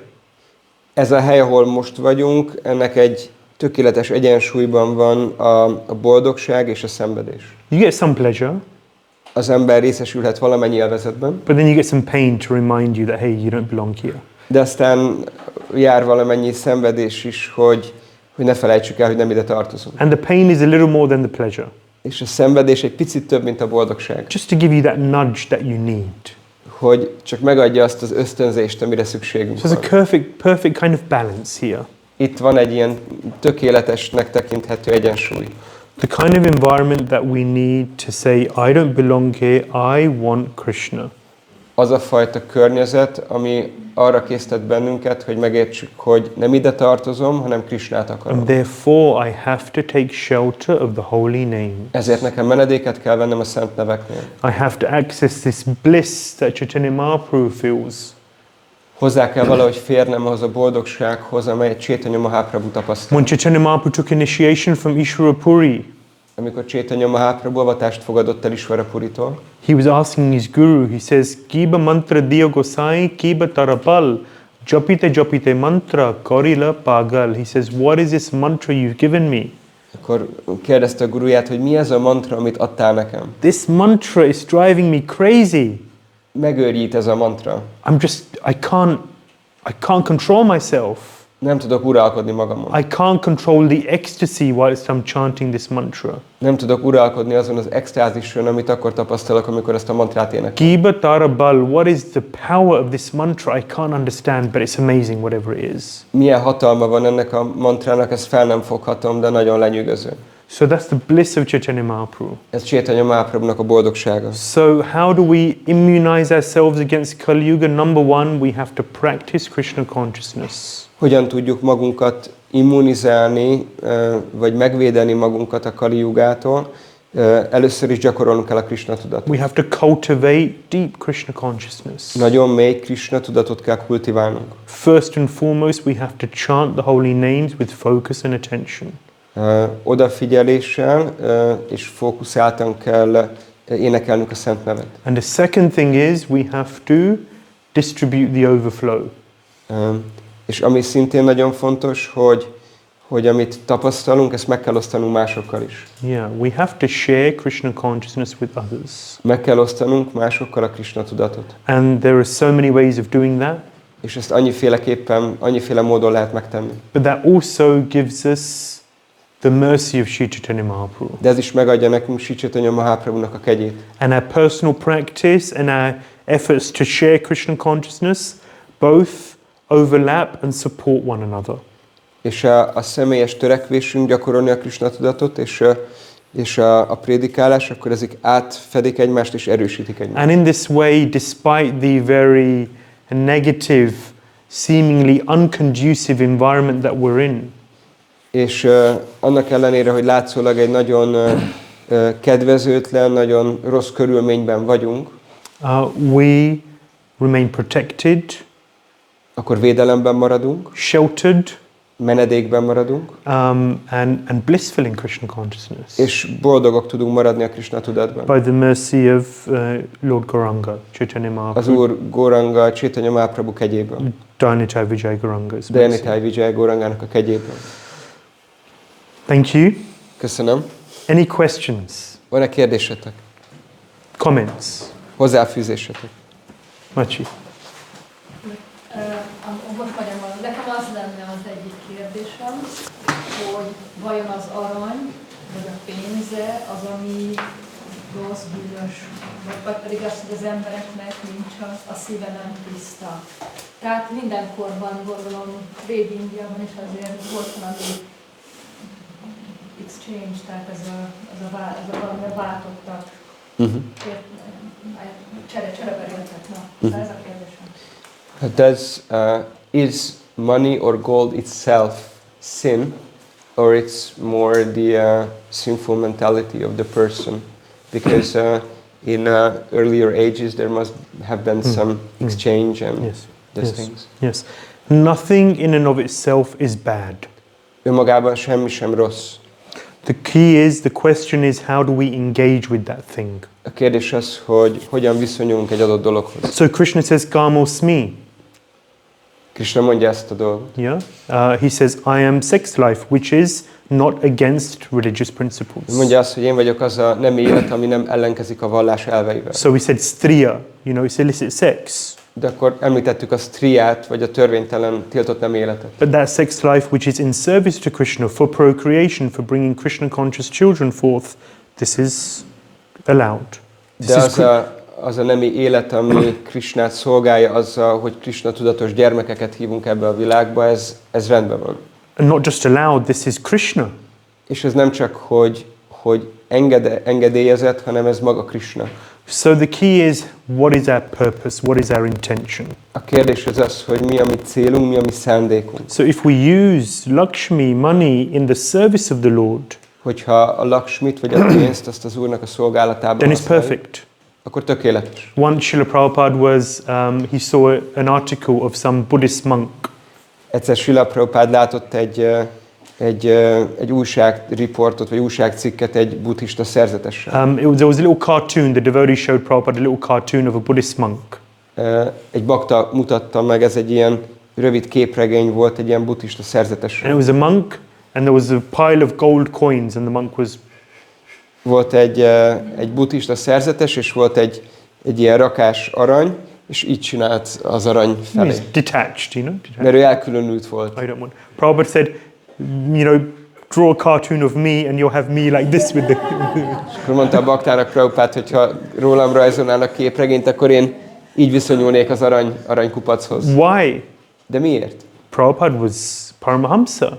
Prabhupada egy Paramahamsa volt. Why does he want to come anywhere near gold, money? Prabhupada miért akarna, hogy bármilyen közel legyen az arany? The source of all evil. Ami minden gonosznak a forrása. Because he wants to use every cent in the service of the Lord. Mert minden centet az Úrnak a szolgálatában akar lefoglalni. And everything and everyone he came in contact with, he wanted to offer them and use them in service of Krishna. És bárkivel, vagy bármivel került kapcsolatba, akkor mindig Krishna szolgálatában akarta lefoglalni. So this was his mood and intention. This is a reason why he engaged with anything and everything. Ez volt az ő hangulata, ez volt a szándéka, ezért hajlandó volt bármit elfogadni. And this is what we have to apply in our lives. És ugyanezt a dolgot kell alkalmaznunk az életünkben. May I add a little to, sure. To this Prabhupada anecdote?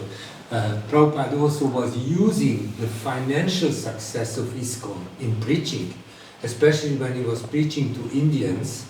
He said he went to US with just a few rupees, and now they are making lakhs every day. He wanted to impress the audience by showing that this is also financially a success. Igen. Tehát ugye Prabhupada ezt az ISKCON-nak a pénzügyi sikereit felhasználta a prédikálásban, különösen amikor indiaiaknak prédikált, ugye, akik nagyon tudatosak erről, főleg a gazdaságban aktív indiaiaknak, és sokszor említette azt, hogy ő milyen kevés pénzzel ment Amerikába, és hogy most az ISKCON, amit ő alapított, az napi $100,000 hoz be. És persze nem az volt a lényeg, hogy hüde gazdag az ISKCON, mert az ISKCON akkor is, és most is, és mindig is szegény volt valójában, hanem a feladatokhoz mérten mindig bejött a pénz, ami kellett. Prabhupada was very expert because he knew how to use everything and everyone in Krishna's service. Prabhupada nagyon szakértő módon tudta azt, hogy hogyan kell mindenkit és mindent lefoglalni Krishna szolgálatában. So yeah, and yeah.